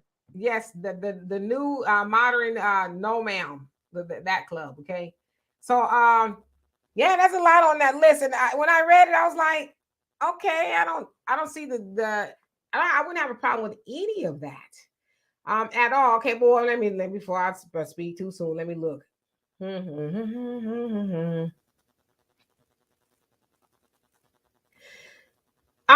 Yeah, give him forgiveness and grace and be compassionate. Yeah, I think so, but it also depends on what I'm supposed to be forgiving. You know what I'm saying? But yeah, yeah. Okay, what else? Let's see. Uh,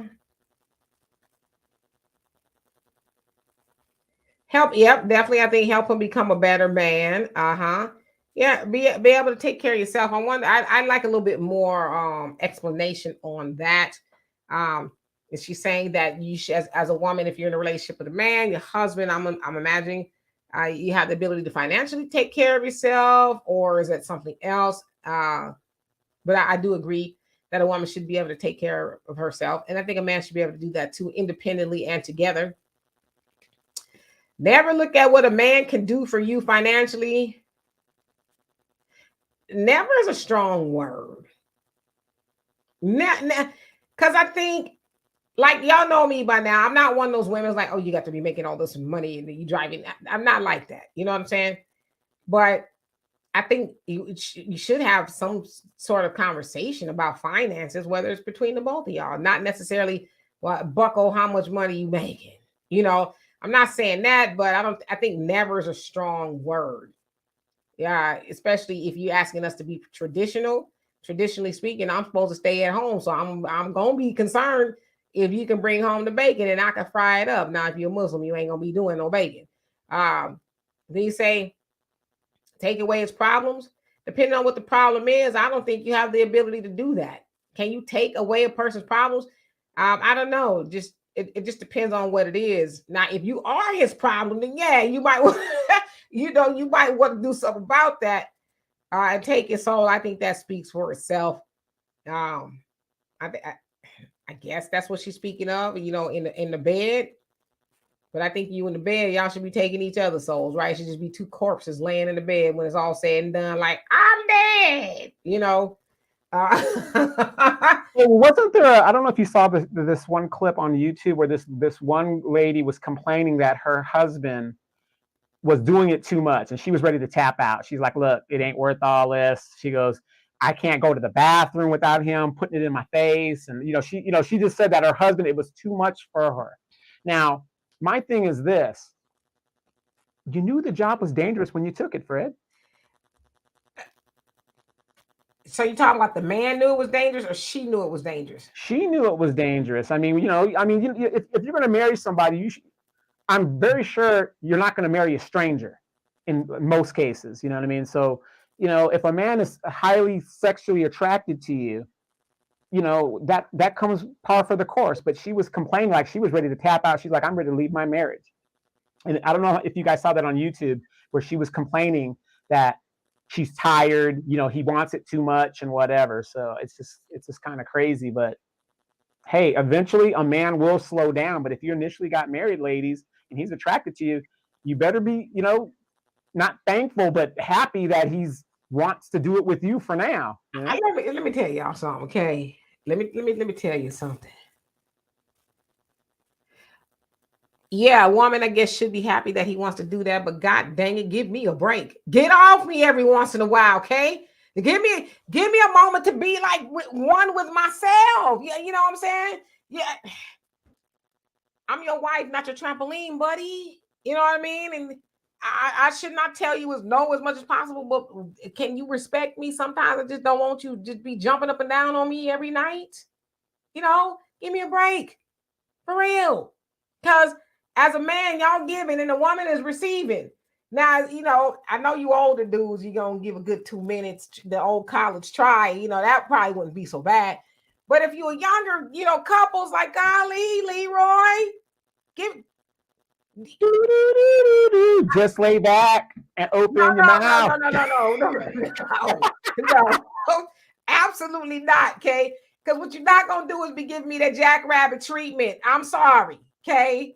Because I never. No, absolutely not, okay? I'm saying. I mean, the dog pound had the solution right there. Just lay back, no problem. That is, listen, can I tell? I think it's late enough. Can I tell y'all something? It's more to it than you just laying back, okay? Matter of fact, let somebody do that to y'all, okay? And see if all you got to do is just lay back. It's more to it than that. Okay. um, yeah, and I see, some people saying, and Michael, you say you have an issue with you had a few issues. I can get back to that. He says 13, which is cook for him, feed him. Why you have a problem with that when it says 14, respect him? And you say 15, be submissive, allowing him to lead. And 23, never look at what a man can do for financially. So I take exception to that. But the other ones, I'm not quite sure why. Like I said, it's my pleasure to cook for a man. I don't have a problem with it at all. I love it. Donovan says a woman should be traditional if they expect the man to be. Yeah, but vice versa. Absolutely. Marjorie say, right, Demetri, the meeting of the minds, financial training is a plus. Yeah, I mean, never is a strong word. Like, I'm just going to hope and pray, because y'all saw this, what we talked about earlier with the basketball player, and now his wife is on OnlyFans talking about shit. I got to put some bread on the table. I can't just be waiting for you to figure out what we going to do. So, well, I found the solution. Right. Okay. Now, Buster, you couldn't get it done, so I'm on OnlyFans. I ain't gonna be there long. Okay, I ain't gonna be there long, just enough so we can get on our feet, so you can get your game plan back together. Hello, Mr. Barr. How you doing? You crazy? Yeah, it's more than it's like a jackrabbit, like a sludge hammer. Now get off me. Get off me. Okay, give me a break. And Colin, how you doing? You say husband sounds like a deviant. Oh. MC Fat says, darn if you do, darn if you don't. No, I'm just saying, every day, all day, you just supposed to, it's time, and then you just bend it like Beckham. Like, what are we doing? Well, golly, we're both young and strong. She should be able to handle it. Again, if the roles were reversed, you would understand, okay? You would understand. No, that actually happened to me. I'm glad you brought that up. Roles were reversed. When I was married to my first wife, and she wanted to get pregnant immediately, right? It was like a job. I couldn't come into the door. She's like, "Okay, come on, let's go." I'm ovulating. It was a crazy thing, and I'm filling the cup up to the brim. I got to a point where I just said, you know what? I went to my boss. I said, I need a trip to Australia. I want to be gone for at least 20 days. I didn't want to come home because it wasn't fun anymore. I said, I'm done. So I you didn't like being used and abused. I liked it at first, but then it became a job. And after all of that work, she never got pregnant. You got to sometimes do it longer than 22 minutes. Okay. Sometimes it takes longer than 2 minutes. Michael says, I tell you why, for number 13 and 14, it's great that women can cook for men. However, they should take turns cooking. Respect goes both ways. Leading cannot happen without both men and women. No, I mean, I get that. I think everybody should learn how to cook. Like I said, I don't have a problem with it. I'm one of those women who's like, stay up out my kitchen. I wanted to do that for me. Okay. You want to go in there and get you something great or whatever, but that's my kitchen. I got it from here. Thank you. Yeah, and for myself, Michael, my mom taught me to cook so I can feed myself when I'm by myself. I believe in roles. I'm not saying it's traditionally the woman. It is traditionally the woman's role to cook. I'll help out, every now and then if we had kids and I have to cook. Like when I had my nieces or nephews, if I got to cook, I'll cook a little here and there.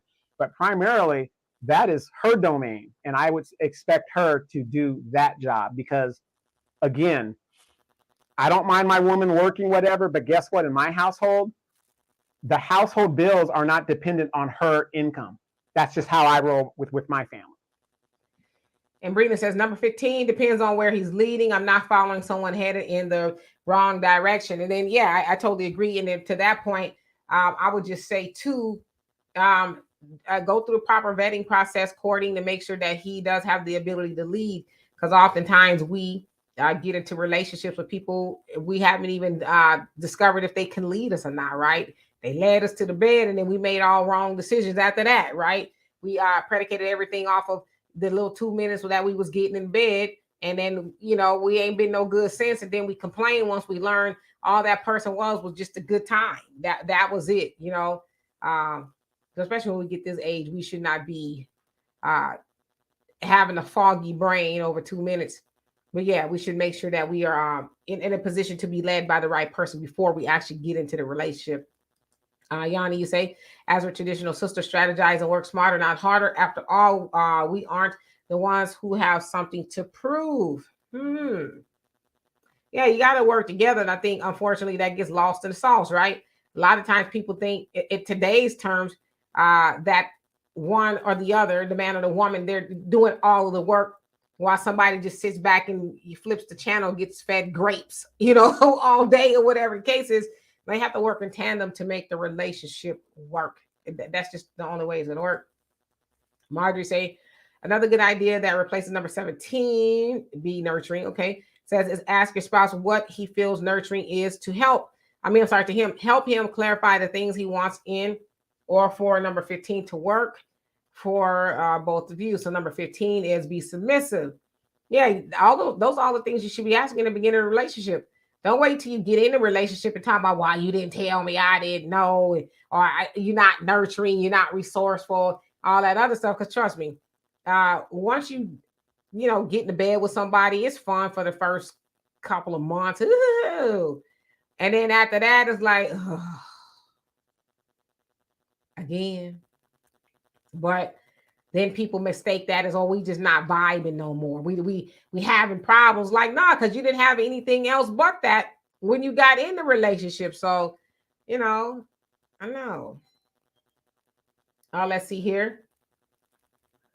Donovan, you say, ladies are our advisors and their input is important to make a decision. Okay. And Black America says, how do you know what the right direction is? Are you talking about as a man, like you asking me? What? A lady, how you doing? Says 2 minutes. That's not a leader. Woo! Jai says, who goes 2 minutes in here? They ain't gonna lie to kick it. They gonna lie to kick it. Donovan says, for that 2 minutes, we are tigers, the greatest 2 minutes of your lives. We're like, oh, we're done? Oh, you should have told me. I would have gotten a little bit more into it.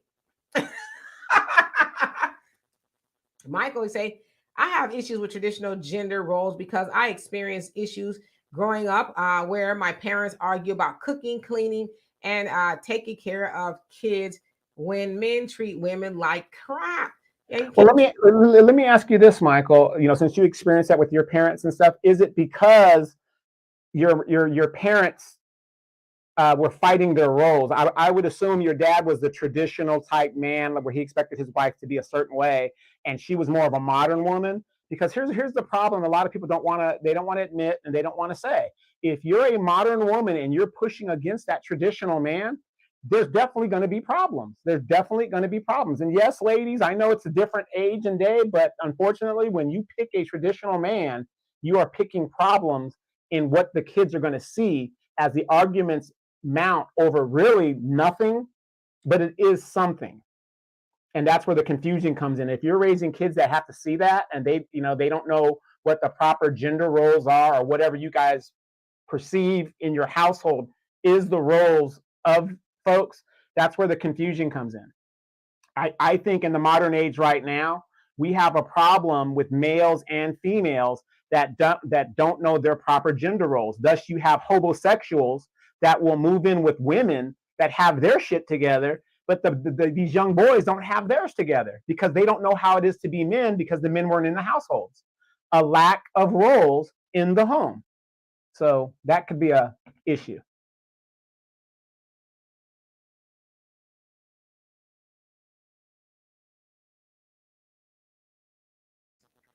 I say yes. I'm gonna just leave it at that. I think that was a pretty good answer, but we don't really know what Michael's mama and daddy was about. But anyway, Tanya, how you doing? Says late to the live. What happened? Father and son, stepson. They were, as some say on YouTube and TikTok, unalived by a downstairs neighbor for making too much noise, and it got pretty heated and out of control. And needless to say, he took them both out of there. And he, before I came on here, was still on the run. So It's a lot going on, but really a lack of emotional intelligence and just kind of apartment life living where there's a lot of stuff going on. You're connected and you're living with other people. So you're not living with them, but you share walls and ceilings and floors and stuff. So you're gonna have a lot of issues. Patty, how you doing? He says my husband is a professional chef and he enjoys cooking at home. I cook as well, but he feels he's better at it. Well, go off, hubby. Yeah, my daughter's father, he's a chef as well, and he did all of the cooking. I don't ever really even remember cooking at all when we were together because he liked to do it. I mean, he could just whip up something like that, you know. So yeah, it's ladies, marry a chef. He might not be home all the time because he's out late working, in the kitchen or whatever, or whatever he does. My daughter's father, he was a chef everywhere. He's also a personal chef. Um, but you marry a chef, you never be hungry, but you're gonna gain some lbs if you ain't careful. All right, let's see here. And Damien says all you have to do is open a jar of mayonnaise. What's going on with this mayonnaise? What he's basically saying is you have a jar of mayonnaise, right? And a woman can't open it. You need a man to do that. Oh, all you do is you get a knife, ladies. If the jar is too tight, the lid, you get a knife and you hit it all the way around, or a fork or a spoon all the way around the top of the lid, and like magic, it opens. Okay, you're welcome. Because I don't happen to have a big, strong, brawny man around the house just yet. And a lady say, "What is a traditional man?" You want me to answer that? Yes, go ahead and answer that. I'd like to hear your answer. Well, I'm not a man, but if I had to think of the example of my father was and is a traditional man. He is like, no woman is going to take care of me. I prefer that you be in the house. I don't want you out of work. And I just think that's kind of how most Muslims think as well. And my dad is almost 80, so he's really traditional. I work, you stay home, you take care of the household, the children, me, yourself, obviously. And, you man the household and I bring home the money, that type of stuff. But he very honest and demonstrative about no woman is going to take his manhood by talking crazy to him and, and all of that. So that's what I know traditional man is, protector, provider, and all of that. The regular stuff. It's not really that hard, but nowadays people just, it could all be so simple, but you rather make it hard. You know, you didn't catch that though, did you, Donovan? You didn't catch it. I did. You caught it. That was an ode to the Lauryn Hill. Okay. That's what I know it to be. That's the example that I had. And as I tell you too, my brother, Walter, he's a traditional man. His woman don't drive. She don't pump no gas. She don't put gas in the car. None of that stuff at all. He's like, I got it. He says, my woman ain't put gas in the car. And he says, as a man, your woman's car is running low. If not, go check and see. It ain't go run it to go put some gas in it. I know a couple other men. They're like, my wife don't take the car to the dealer. She don't put gas in the car. She don't do none of that stuff. I do all of that stuff. Okay. All I need for her to do is sit pretty and do what she's doing in the house and all that other stuff I'm going to take care of. Okay. So I don't know. That's what I think it is. I could be wrong. Let's see here. Michael, you say my dad was too controlling and not allowing anyone to provide input. Now, Michael, if you don't mind me asking, how old is your father? Because that'll kind of help me understand your dad maybe a little bit. And I also understand too, Michael, and I don't want to speak for you, but I understand Asians are a lot more traditional than a lot of other races on the planet, and that the women and I know there's different age type of Asians. So for the sake of argument, I'm just saying Asians, but the women tend to be more on a submissive side. So how old is your dad, if you don't mind me asking? A lady says a traditional man should not expect sex before marriage. True. Hallelujah. Amen. Okay. That is a fact. A traditional man wants to make you an honest woman. And I know in the nation, they are not supposed to be having relations before marriage. That, and in a lot of other religions too. I know, things kind of get wonky. But yeah, traditional man is not going to want to sample your goods until he makes you an honest woman. See, back in the day, that used to be a thing. Sucker, you need to make me an honest woman. You need to put a ring on my finger before you treat me like a trampoline tonight. So let's see here. All right. And Marjorie says, as an older woman, we learn from our mistakes and can encourage our grandchildren to do better in breaking generational curses their parents and myself fail to recognize. I'm just saying. Oh, absolutely. It has to start with us. You're absolutely right. We got to, knock off the things that we've been doing because it hasn't been working, right? And MC Factory say if one has to ask what is a traditional role for the man, there's a problem right there. I would say you agree on what each other will do. That's true. It come to an agreement. If one is a better cook, then so be it or what have you. But for me, I just like to do it. Mike, nice. What's going on with you? Says good evening, Demetri Donovan, mods and chat. Yes, indeed. All right. So let's see. Okay. Michael says, my dad was too controlling about everything. There was times that he made a mistake and did not want to admit it. I am not perfect, but I know when to admit it. Yeah. I take your word for it. And Yanni says, tap the top of the jar on the floor. A few tips also. Yep. I mean, when you're a single lady, you just learn how to do those things. Okay. You learn how to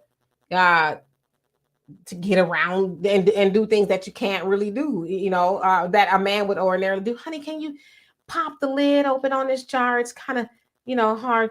And I love to have my nails painted, but because I have to do a lot around the house, my nails chip a lot. So I'm like, I just won't paint them. And let's see here. And Yanni also say at any angle, tap the top of the jar on the floor a few times. That helps too. Yeah, you can. Marjorie says, wow, that's a blessing to have a living dad who's 80 years old. Yes. And my dad, one thing I'll tell y'all about my dad, and I think that's kind of where I get my spirit from, if you will. My dad is very jovial. I can probably count on both hands the times that my dad, and maybe even one, and I've talked to him and he's just sad and he's grumpy. My daddy's always laughing and he's joking. He's just a very happy guy. And when I talk to him, I mean, like immediately, hey, daddy. Oh, how you doing this morning? Get up out of that bed. I'm like, daddy, I'm not asleep. Okay, I'll just check it. I just need to wake you up, but he's always laughing. And that brings me a lot of joy that he is so jovial and, just in good spirits, because you don't see that a lot. So I really do love that about him. One of the many things, but it is a blessing. Thank you. Michael said, Donovan, I disagree with you because he brought his beliefs and values to America. There was a time that he wanted his mother to live with us. However, my mom did not like it. But see, again, that's something y'all do traditionally as well. Y'all bring in the grandmama and the grandfather and stuff, but you come to America and, want to do what we doing over here. See, over here, we tend to, unfortunately, throw our older people away. But in y'all community, y'all don't do that. You typically, I don't know, maybe y'all getting away from those things now. But I don't know. Maybe, I don't know. I won't speak on your mama. I'm going to be quiet. You say your daddy is 69 years old. Okay, so yeah, he's up there. He's old enough to be considered a traditional man in the true sense, right? Come to America and it's like, yeah, he's a man of his time. See, that's the thing. He's the man of his times. You can't antiquate a guy who comes from a different aspect and then say, okay, here you are in the modern age, and he's supposed to change. He's not going to change. He's a man of his time. Hello, William. How are you? We are doing well. And where you been? I'm checking everybody today. Where you been? Well, but we're doing well. We cannot complain. Black America says, well, that women be a virgin.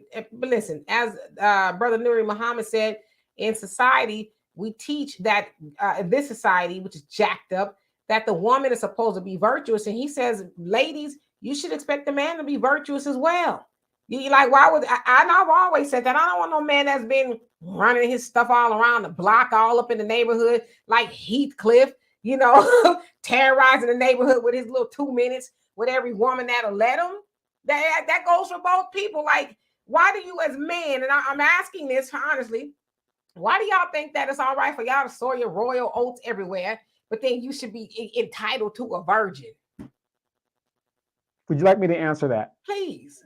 Hello. It's a man's world. What's the rest it's of that? It's a man's world. Come on. But it would be nothing. Nothing without granddaddy saying what the rules are.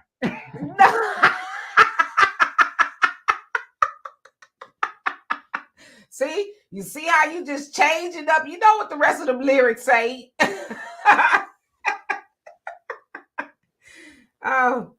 Mikey said, my dad made critical mistakes when investing in someone's project without understanding the fine print. There was a time that he called me stupid because I did not know what I was talking about.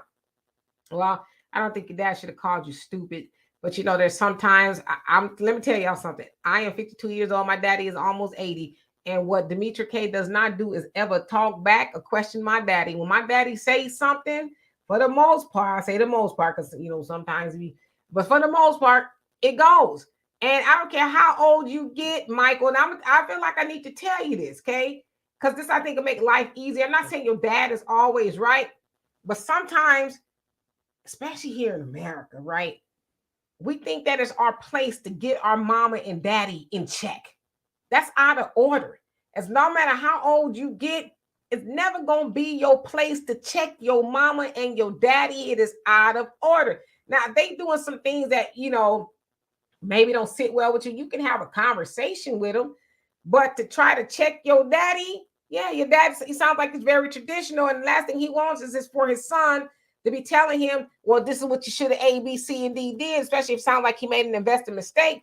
Now, maybe it was a mistake you saw, maybe something differently, and I'm not saying that children are, that you're wrong, but I'm saying if you understand the concept, I mean, sometimes it's just all right to stand down. You can't really just be running up on your daddy checking him like that.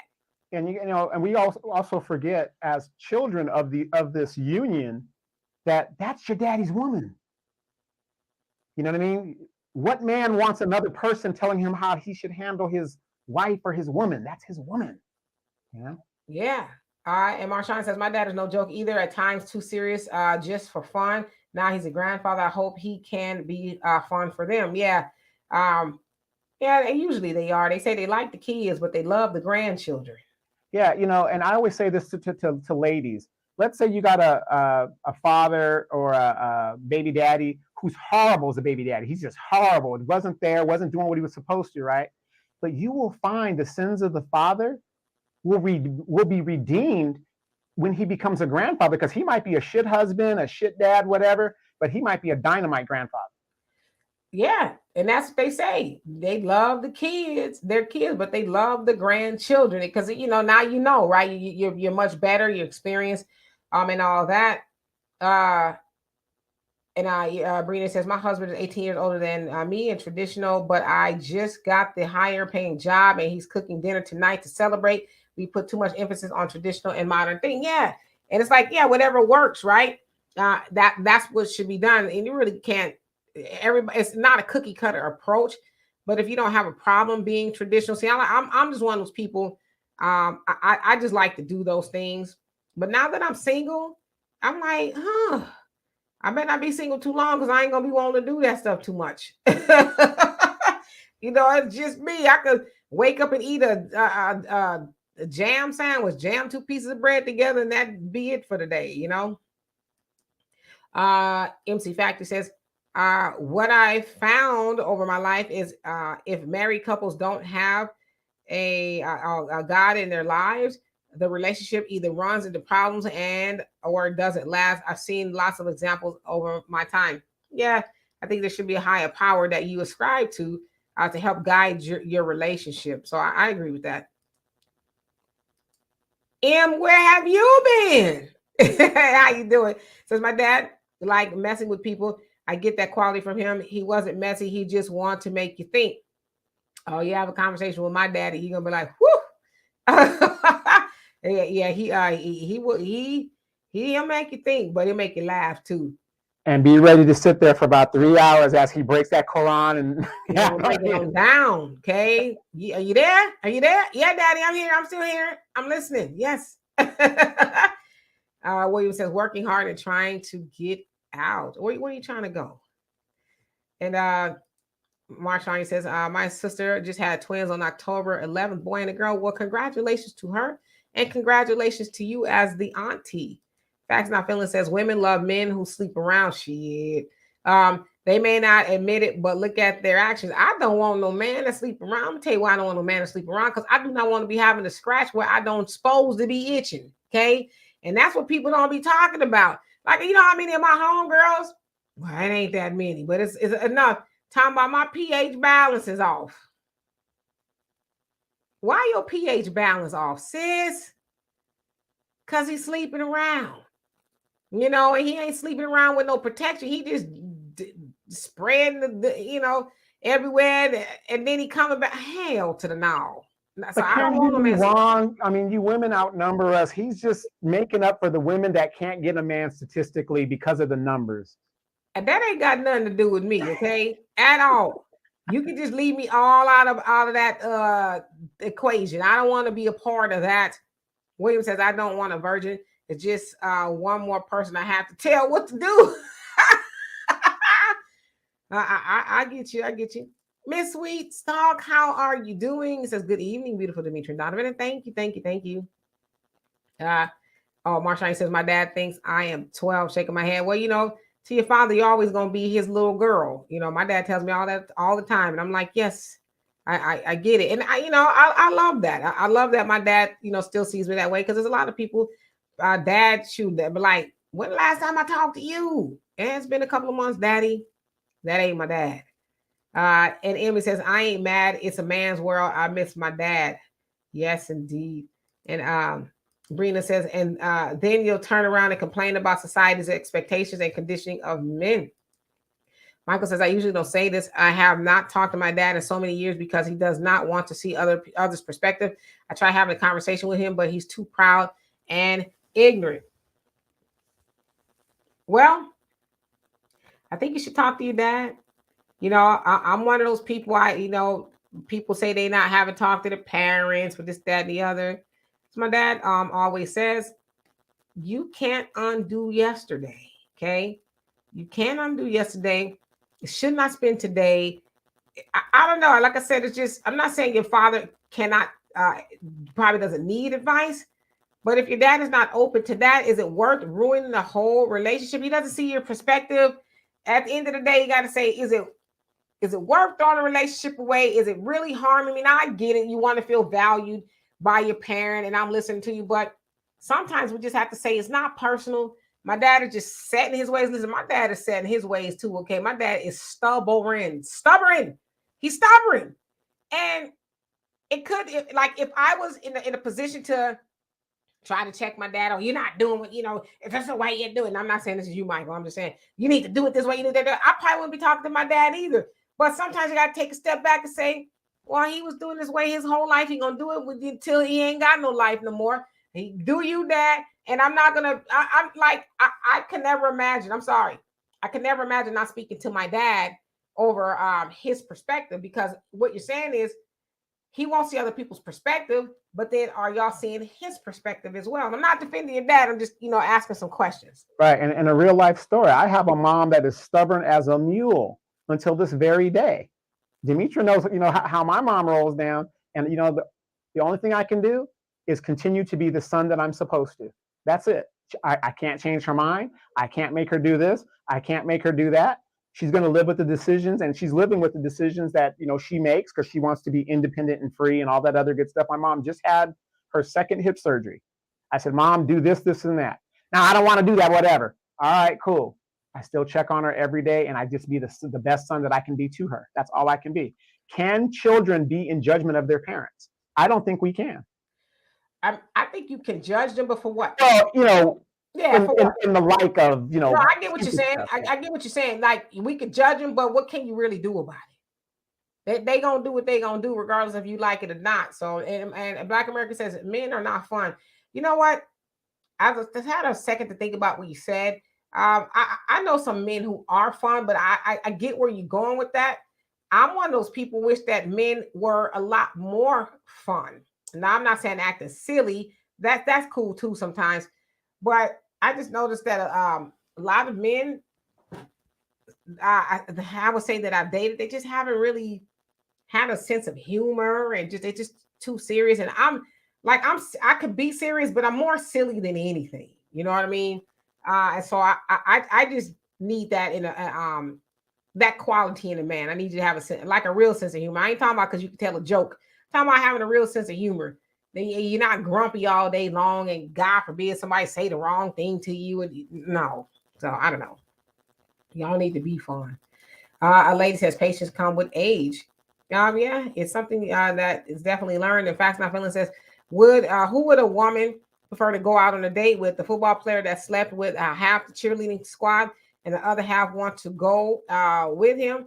Be the guy who's gets one date a year. The guy who gets one date a year.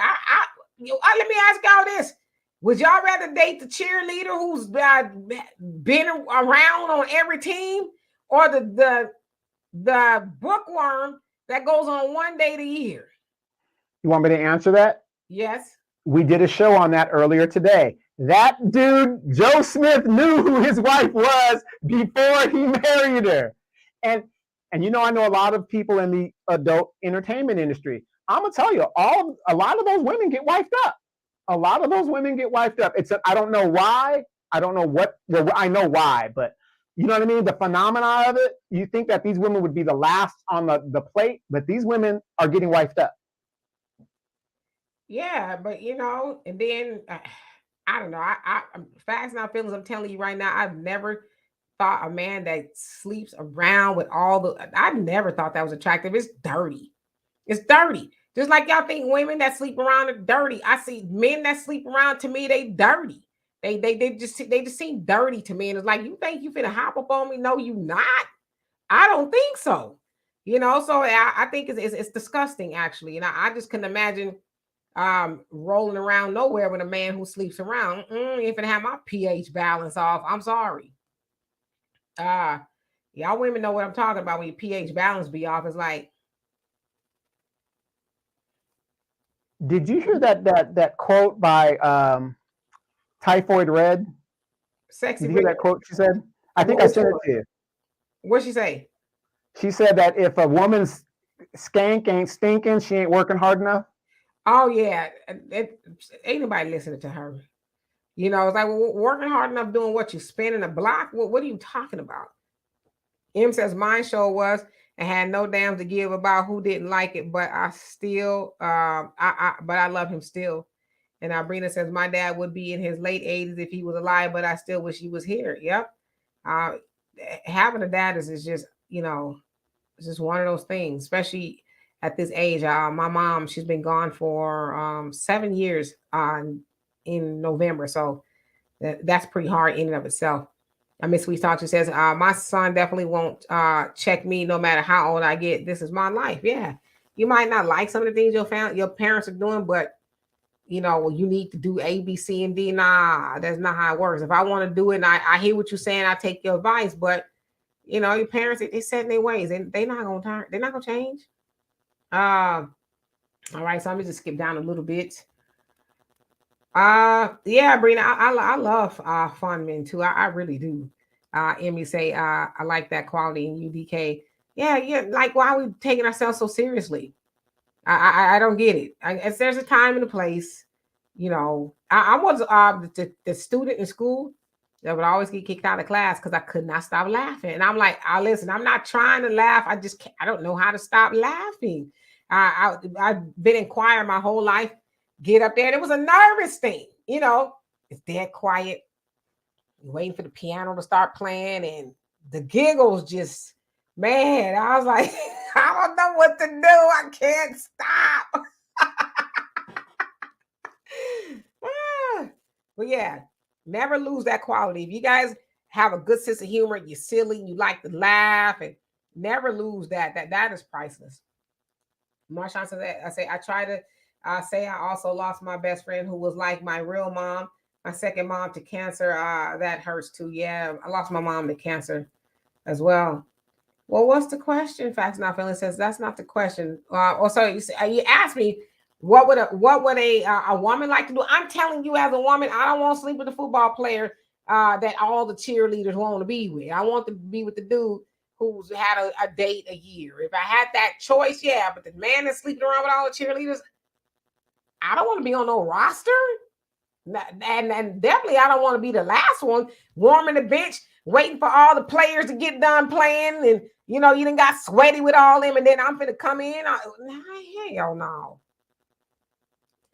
Michael said, it's not worth talking to my dad. I try to understand his perspective, but he's not willing to understand my perspective. There was a time that he got upset with me for not completing a project. Well, your dad and y'all dynamics of your relationship, but I just always been one of those people try to encourage people. Because I say this, and I know it's so cliche. When your parent is not here, that's when it hits you like a ton of bricks. You're gonna say, damn, I spent all these years going back and forth with my dad, and for what? For what? He's not here anymore. I'm telling you. You have a parent that's no longer here, that messes you up. And it's not even a temporary thing, it's for the rest of your life. They like to say, oh, you learn to get over it. No, you won't. You just learn how to live life differently without that parent. So I would impress upon you to try to talk to your dad if you can. Yeah, I lost the dad when I was 5 years old. I have glimpses of him. I remember certain things about him.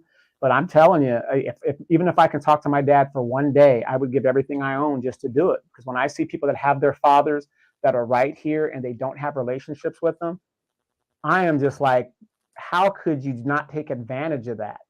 Just to have that person there. But again, everybody has their own story.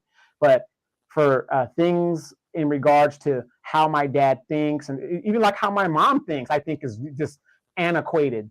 But I'm not going to let that stop my relationship with her and appreciate the time that I have with her on this earth. My mother's 73 years old right now, and who knows? She's probably going to be here till she's 100 because her dad is still here. But the fact of the matter is, we don't know when we're going to be taken out of here. So, yeah. And facts not feelings, you say women would rather date the guy that sleeps around than the guy who gets one day. Now, on the other side of that, I could get it. There's some women who are like, oh well, I bet you I could sleep with him, or yeah, because I've had that happen to me.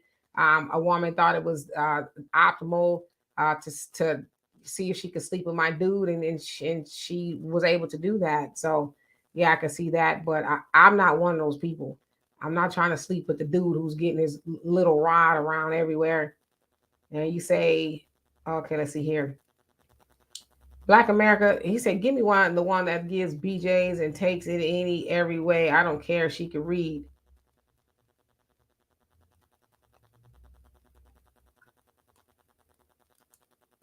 I'll second that. And that's why y'all end up where y'all end up, okay? Y'all end up, I hate all women. Hey, women ain't no good. I'm gonna go to another country. Try it again. See what I'm saying? Y'all don't care if she can read. Just men, at the end of the day, we don't care about your degrees. We don't care about real men that are traditional men, anything you bring is gravy to the family. But outside of that, we're not dependent on any of that stuff to provide for the family. I'm getting y'all blow up dolls for Christmas, okay? Marjorie says, my dad was military, so being the oldest, he taught me independence just in case my mom could not care for us three. My mom as well, being the oldest, it stuck. I had to raise my siblings later on. Yeah. I'm an older sibling as well, so I can attest to that. Having to learn a lot of stuff, we grow up fast. Facts Not Feeling said, here's a secret. You know which men are the most fun? The ones who have a little responsibility. Who are these men, Pookie and Ray Ray? Men who have responsibilities don't have too much time for fun. I mean, I agree with you. I just am not trying to be with no Pookie and Ray Ray because I know that everybody else is with Pookie and Ray Ray. No shade to Pookie and Ray Ray. Hey, how you doing? I just do not want you to be my man. So I get what you're saying. I don't why that is. I don't know. But let's face it, these young women are attracted to these guys. I mean, and they know the guy has multiple babies, ain't taking care of them, and they're still getting pregnant by these guys. So, yeah, I mean, I don't know. That they do what you will with you, whatever you want to do with your body. I can't tell y'all what to do. I'm just saying for me, I'm no. Abrina says they are not going to change their ways. Sometimes you have to be the ones who bends. Yeah, he said, I think you're talking to Michael and Miss Sweet. You say facts. Dimitri, my mom passed last year. Tomorrow's not promised. Yeah, that's see, because I know people who say, "Oh, my mom is, oh, my dad that," and we ain't there. It's like, yeah, it's all good, and you standing 10 toes down on. I'm not talking to them while they're here, but when they pass away, that's when you those be the ones that's doing the casket dives, falling all out, all up over the church, all up in the pews, doing tornadoes, my mama, all that is like, but see, because you didn't and I know everybody tried to tell you, man, make up with your mama, make up with your daddy. It ain't that serious, but you didn't believe it until they closed their eyes, and now you the most jacked up out of everybody. If I have a friend right now that is fighting for a house that is not hers, that used to be her parents' house, because she's so nostalgic and all this other stuff, and she's grifting all her friends to help her with her lawyer fees and whatever. And I'm telling her, I said, look, let it go. Your brothers seem to want to be done with it, whatever the deal is. You don't really have a right to it, but it is what it is. She just can't let it go. Ricky said, newsflash for the uninitiated: inside every bookworm is a freak waiting to be hatched, cultivated, every single one. And some of them may already be that, but as they say, a lady who is probably a bookworm who's probably a lady, I don't need y'all to be knowing all my business, when and how I do it and all that. That's going to be for my man. I don't need to broadcast that to anybody. But the other thing is, men, that's kind of on y'all too. Y'all sometimes glorify the ones that, as Black America said, are taking in every hole two times a day or whatever. Y'all glorify those times. And ain't nothing wrong with that if that's your thing. I'm saying, but that type of woman that y'all talking about, they like to get around or whatever. I don't know. But y'all kind of perpetuate that. You know what I'm saying? But the women who are like, oh no, I would never tell anybody. You know what I mean? I'm not saying I would never, but I just ain't gonna tell nobody. Those are the ones that, yeah, you all right. But then, you get with a woman that give you the goosebumps, on your little 2 minutes of fun, then you're mad. Dag nabbit, those 2 minutes are the greatest 2 minutes of your life. Dag nabbit. You want to take a survey? Huh? You want to take a survey? Like, man, I jumped in the shower and put on my best smelling perfume for that. Jack Hammer for 2 minutes. Ask a boxer how long 3 minutes is in a ring. It's a long time. You ain't acting like y'all. Listen, let me tell y'all something. Y'all show ain't acting like no boxer in the bed, okay? You're not. You acting like his trainer. You're wringing out the towel, okay? You can do it. Get back in there. It's gonna be over before you know it. All right. I just want to say this as a disclaimer. There are some women out there, it is like throwing a hot dog down a hallway. Okay. So it ain't our fault if, there's only so much we can do. That sounds like your little coming up short. Says every little Peter man. I was like throwing a hot dog down the hallway, brother. If you didn't have the proper equipment, just say that, okay? Just say that.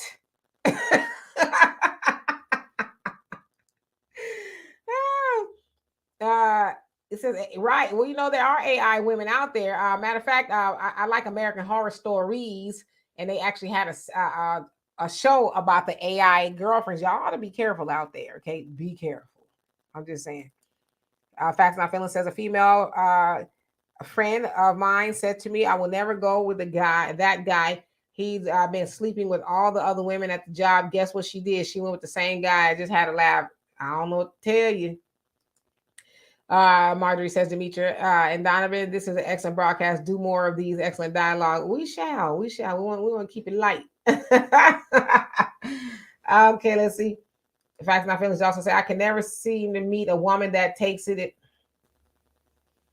I always meet the woman who don't do this and don't do that. They're out there, brother. They're out there. They're out there. And you're the answer to their dreams, sweet pea. I mean, what are you doing to get up in them holes? You know what I'm saying? You got. Let me ask y'all something, okay? For the other hole, we ain't gonna do a whole lot of discussion on it. Would you be willing to let her ram something in that hole on you? It's probably a no, right? So why do you and her hole has the same function as yours? Why do you think she wants you to ram something up in her hole? Like, what are you doing to even do any? You know what I'm saying? Y'all acting like it's just every day. It's an exit, not an entrance, traditionally. Okay. So my thing is, let me ram something up in your hole, and then I think about letting you do it to me. Demetra, if you haven't been following the Dwight Howard situation, there are brothers out there that is eating A's and all this other stuff, just like Sukiana. We eat A's out in here. So it's happening. Y'all have at it, okay? Y'all have some of these people ain't really watching their A's all like that to even think about doing that. Yeah, William, tell them slow down and enjoy it. You know what I'm saying? It's like, Demetra, now you know most women ain't with that. Oh, honey, I love you. Y'all want the fuck this shit out of me, goddamn it. okay, but you know what? You got to do it masterfully, man. You can't be like, no, I was watching, y'all know I watch Sex in the City every night. I've seen it a million times. And there was one particular episode where the dude was treating it was like a jackrabbit. It was like, wow. And she's like, and he was like, he thought that was a thing to do. It was like, oh. Remember in that famous movie, Bassinet on Tubi? You stupid. Watch the first 15 minutes of that, and that to that white guy, he was going to town. Okay. Shame. Rick says, that was true, Demetra, for me when I was a younger man, but now the bookworm is the way to go. For me, the streets can have the 304s. But see, that's the other thing too, Rick, when y'all was young and, you say younger, I don't know how much younger that was, but y'all running through them. Then you get older, now you want an innocent woman. What woman y'all age in the 40s and 50s has been a virgin? I mean, there's a few of them out there, but y'all ran through them when y'all was in your 20s. So I don't know. Facts I feel says, what, Demetra? You have not ran into a guy or like me.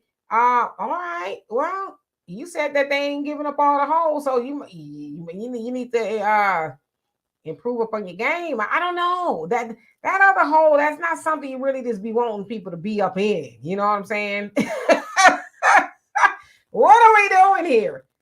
A lady says, 2-minute jackhammer Donovan, you're looking less and less attractive. Donovan just be talking stuff. I'm working in the parameters I've been given, okay? So you know why they got to do the jackhammer? Because they only got 2 minutes, okay? Right, there's a limit. I got 2 minutes. I gotta make it work. Right, poor her. Golly. Wow. You say I'm the man, I'm doing the ramming. If I can't ram you, you can't ram me. One good ram deserves another. I would think. Common Man says the real sex dolls start at $5,000. They're as good as the real thing. I was about to ask you that. So don't ask me how I know that. That's my story, and I'm sticking to it. It's all fun and games until she malfunction on your ass. Well, here's the funny thing for you veterans out there. During the pandemic, did you know that the VA was backing people getting sex dolls? And they were paying for it and issuing sex dolls for those that might need it. So if you were like a single guy who didn't know how long this thing was going to go out, they were giving vouchers or something like that of where you can get sex dolls. If you're going to be out for a year, you're not going to be in the streets, so you got needs. It's crazy. It was crazy. Y'all talking about a woman wants soft and tender. Okay, I'm just not speaking for myself because my dad might be watching. I'm not speaking for myself. It needs to be like in the middle somewhere, okay? Yeah, the soap opera stuff. Oh, jackhammer. Oh, ma. Yeah, that's the soap operas, right? And that Ron Jeremy, no, bring it somewhere in the middle.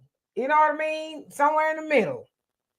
Uh, Angela, how you doing? It says it's those same young women that have a high or multiple body count that these older men are chasing. Yeah, yeah. Well, speaking for myself, I mean, I really don't have time to teach an inexperienced girl, so I would prefer a woman that has some experience. I do, speaking for myself. And she ain't gonna never tell you the truth, no way. How many you been with? Just 3. Really? Okay. 100. 300. I've only been with 3, and then her back door is open. You're like, wait a minute. Right. One just ran up out of here. Okay. Didn't even have time to change the sheets. The name of the freeze coming out at night. That was my song when I was all of 12, 13. Had no idea actually what was going on. I just know, they don't walk, they strut. They so bad they got their own dance. But isn't it so sad? Ecstasy at a young age has passed away. This is so sad. Oh, I know. I'd love to meet some Houdini. I still do. Okay, so let's see. Yes, I said loved it. Right. What in the pagan is happening? These people, they crazy. Delusional. That's why I know they ain't did it much, because you ain't too many women just allowing y'all to just jackhammer there. Okay. That's why I know y'all lying to kick it. I know you lying. Ain't no woman letting you do all of that to her. No, I mean, there's some, but not like y'all making it sound like, here. My name is Three Holer. What's your name? I'm gonna get myself in trouble here. Brina says, I'm in my 40s and these women in their 20s have a body count that triple mine. Yeah, and that's just what they do now. That basketball chick wife that we showed that we did earlier. What's his name? Smith? Joe Smith. Yeah. Joe Smith's wife. If you can find any of her earlier videos, he knew who she was and she got wifed up. Trust me. That's why she doesn't think it's a big deal. That's what y'all like. Y'all like the woman that's been spun around the block a couple of times. Her whole dance card is just the ticket has just been punched a bunch of times. Facts Not Feelings says, I can't wait until AI is fully integrated with sex dolls. Women are in the world of trouble when these sex bots are in the market. Y'all think they're not gonna make none for us? Y'all think they're just making them for y'all? No, they already have them for you guys. They've had them since the 70s. What are you guys talking about? I'm just saying it. Like I said, Facts Not Feelings. Don't come on here after you get one talking about she clamped me up and I was stuck like that for 2 days. I was so ashamed to call 911 because I didn't want them to catch me in her back door, and she clamped up on me because she didn't want, even the AI doll don't want you to do that. Ricky Crazy. God bless Uncle Sam for giving y'all that. I'm a show right. No, God bless the taxpayer. Thank the taxpayer. I'm a right Uncle Sam talking about we not paying. I don't want my tax dollars going to that. They're paying for sex dolls, blue pills, whatever you need. It's there. I mean, thank you, taxpayer. I mean, what's wrong with being approved? What's wrong with that? Y'all want a woman all out in public like Sukahana? We out here eating. That's what y'all like, huh? That's what y'all want. Oh, when you look at a lady, you should be like, oh no, she would never. She would never. And you would never know until you put a ring on her finger. Then you'd be like, wow, who knew? Nobody. That's why you got to find out, because you made me an honest woman. No, see, right there, you're wrong, D. Guys will tell you the minute we put a ring on the finger, all that freakiness that y'all did stops because you bagged us and that's it. You don't have to do it. Did your wallet dry up? No, but the thing is, I'm married now. I don't have to do that. No. It's something you did. It's something you did because I don't buy that because you put the ring on and everything just went left. A lot of that just stops after that. Fellas, how many times you had that girlfriend, you get those nooners, you come home from work or y'all meet up somewhere, be, doing your thing, right? And all of a sudden you get married, there ain't no more nooners. There ain't no more meeting up. There ain't nothing. I blame you. It's something y'all doing and y'all ain't doing. You know what I mean? Facts Not Feelings say, don't be fooled. Some of these bookworm women are getting around way more than you think. I grew up with a girl that was crazy smart in the books, but she slept with everybody in the hood. Or she's rare. Okay. I don't know what happened to her, but Bookworms could be all that, but the premise is they ain't talking all up under their clothes to everybody. Like when you go on a date with a woman or a man, keep the conversation here. Here. We not having these conversations for a very long time, okay? But nowadays people want to, just start talking about now how many holes you allow people to use. Like, dude, this is the first date. What are you talking about? My God. David says, does that sex dog come with lithium batteries? I'm not sure, but if it's going through the VA, I'm very sure they either issue it or they'll give you a voucher to get one. Make sure the battery isn't from China though. Try not to get one from China. All right, facts, not feelings. Don't get caught up. You better have an emergency switch or something. You could, like you be on a treadmill, you could pull the cord. Like, help! I do not want to read about you in the news. I really don't. And then I got a question for you ladies. Who the hell named this girl Sexy Red? There's nothing sexy about that girl. There's nothing sexy about that girl at all. She's sexy to somebody, okay? Miss Sweet Talk says, don't do all the freaking before marriage. Right, that way we don't do the freaky stuff before marriage, and you're not let down. You get what you get. You know what I'm saying? Then you realize you have nothing but crackers. It ain't even a saltine. It's just a cracker. And then, they realize they ain't getting number 2 minutes. Okay. She's like, I should have sampled the goods. This is some bullcocker right here. 2 damn minutes. And he talking about, girl, I'm gonna rock your world. Ain't even rock you ain't even rock the city, let alone the world. I learned a long time ago, you underachieve so the expectations are low. And then when you exceed those expectations, she's like, oh girl, what I was expecting maybe 2 minutes, 4 inches, whatever. 2 minutes. Yeah. That's pretty low. 2 minutes is how low? How much? What are you telling her? 30 seconds? But see, you can recover from those 30 seconds. Girl, you were so fine. Girl, you are so fine. I just couldn't. I just couldn't. I couldn't wait. That's how fine you are. Don't let it keep happening. Okay, we don't get an annulment. Did y'all consummate the marriage? Not really. Judge, it was 2 minutes. Oh, hell no. Yeah, I need to get rid of y'all. We need to dissolve this marriage right away. I will tell you, when I got married to my first wife, because of the festivities and the families and how big the marriage was and the ceremony and everything, my wife and I didn't consummate our marriage until a week and a half later, because like a couple of days late, the next day I went to work and I had to fly away and I came back. It took like a week, like a day and a half. But I remember that night we were so tired. It was like, nah, I'm good. We just went to sleep. Listen, shut up, Demetrius. Shut up. They'll say, how you tired on your wedding night? Because of everything that was going on, like we did it at the base. He had all the ceremonies, and it was just so tiring. It was from the very time I woke up that morning till it was unbelievable. The families are coming in like, okay, we went to the room, right? Or long story short, we went to the room. I bet it was a short story. Well, yeah. We went to go, change our clothes and stuff, right? Then her sisters are dragging her somewhere, and they went somewhere. Then the guys are dragging me to do something over here. And by the time we got together, I said, look, let's just drive back up to Birmingham and leave everybody here in Montgomery. And we drove up, which is an hour away. We drove up, and then by the time we got home, like 3 a.m, we just went straight to sleep. I guess.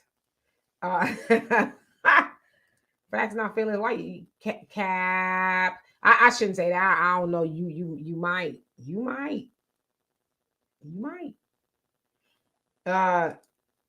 Miss Sweet, you say wives are tired from all that pre-marriage freaking. Yeah, that's why you don't do it. Okay, trust me, it'll be a good time. As soon as you carry me over the threshold, we gonna set it off. Oh. That doesn't surprise me. Facts, not feeling. That don't surprise me at all about you. Soto, you say, I hear that a lot with just married couples. I don't know. I'm the wedding is just exhausting. If you're doing a big, these women want these big weddings. Here's the funny thing: we had the big wedding. We weren't even married 2 years. We made it a little over 2 years. Says you hope you don't sleep through the main event. Where does the main event fit within 2 minutes? Like where is it? You know. Let me quit playing with y'all. Somebody might think I'm really serious. I'm just playing with y'all with the 2 minutes. I mean, I don't really know what y'all got going on. I have to take your word for it though. I even said, yeah, oh, y'all both fell out. Yeah, okay. So anyway, we made it to the bottom of the chat. Can you believe that? See now Miss Sweet Talk looks like a red bone. So I'm not trying to predict or say anything, but she shouldn't have any problems attracting men. You know how slave-minded that sounded. She's an attractive woman. She's an attractive woman. Red bone. That's what she looks like, a red bone. She looks like a red bone. That is I'm from the South, damn it. I was born in the South. You are old Negro. Old Negro. Oh, she shows a red bone right there. A yellowtail girl there. I went to flight training at Little Rock Air Force Base in Arkansas, and I never saw so many red bones just in that area. It was unbelievable. It was unbelievable. I was like the werewolf of London, just feasting. Right, ruining all the ladies, and now they're your age, and you don't want nothing to do with them. Facts Not Feelings says, here's a secret: women get bored, and it's not the men's fault. Women are overstimulated in modern society. I don't know. I guess maybe. Well, make it exciting. You know, you got to keep her interested too. You can't just, get a running start from the bathroom and just hop on the bed on top of her and, and start acting like a jackhammer. You got to make it exciting for her too. Figure out who, her celebrity crush is and try to look like him. I don't know, something. Y'all remember back in the day where the men, Donovan, I know you probably had a whole bunch of them the underwear that had the elephant trunk. The underwear with the elephant trunk. The elephant and the snake. The elephant and the snake.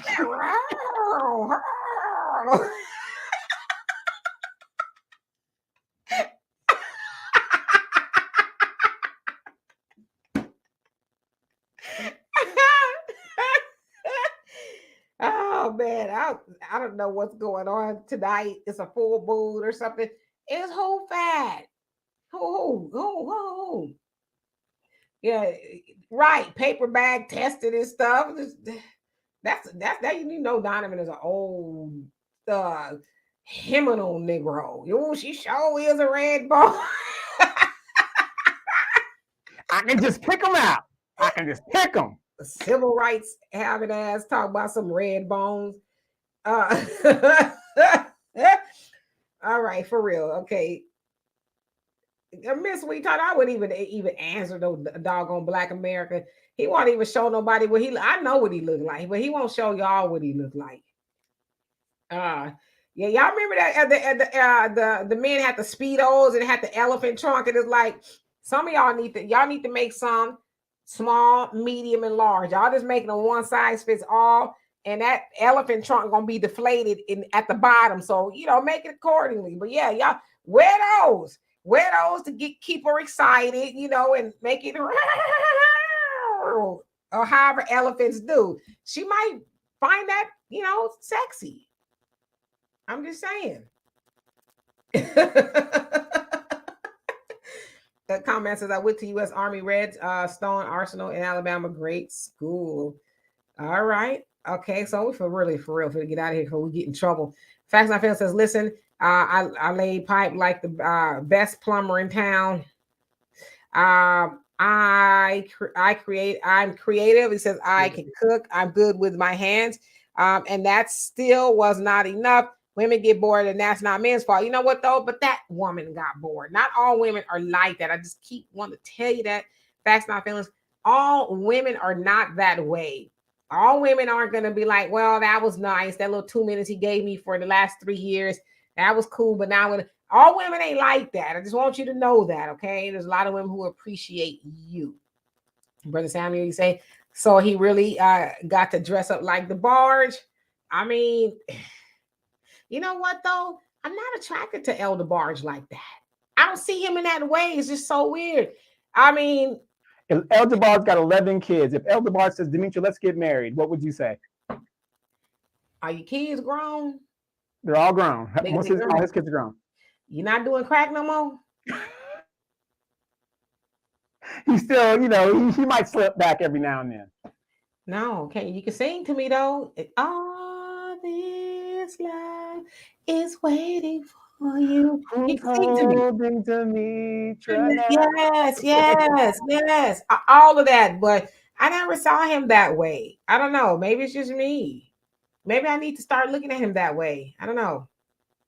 I don't know why I would need to. JD's Revenge. You got a razor blade. Superfly Jive Talk. How you doing, by the way? Okay, let's see. Yeah, Black America. Come on, click the link and show yourself. Show yourself. He ain't gonna do it. He think he too cool for school. Has it ever crossed you ladies' mind the reason why Black America does not want to show himself is because you guys will not be able to contain yourselves to get at this man who obviously is very popular with the ladies? I contained myself when I saw him.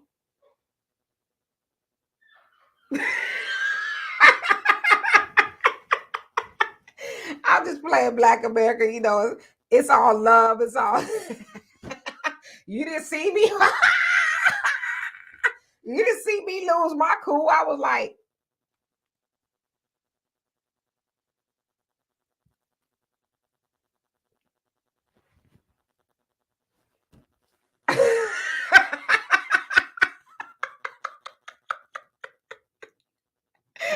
Look, he's saying you lying. He's saying you lying right now. I saw him when he was first coming up on here. He showed me his face before he came up on here. Y'all didn't see me lose control or none of that. I was just fine. I was.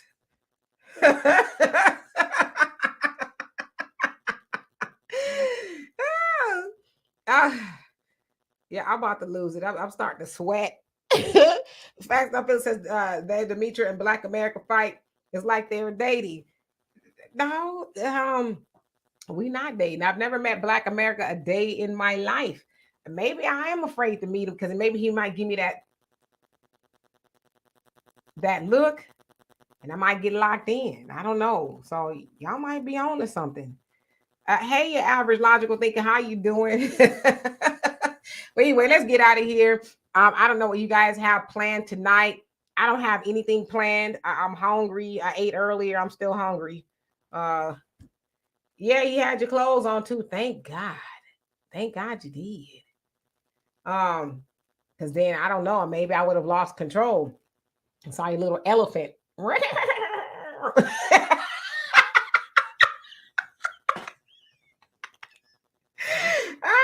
Okay, for real. We're going to get out of here. We love and appreciate you guys. We'll be back here with Walter Wealth Wednesdays. I think I haven't talked to him since last time, so we'll be back for that. And strong and humble and here to learn how you're doing. It says women are shallow. Let's face it. We're not shallow. I'm not shallow. Okay. I'll tell you, I am not shallow at all. Well, you know what is shallow? That little 2 minutes of fun y'all be trying to give. Now that's shallow. Anyway, we're going to be back tomorrow. Love and appreciate every last one of y'all. Please come back and see us 5 o'clock Central Time. Peace.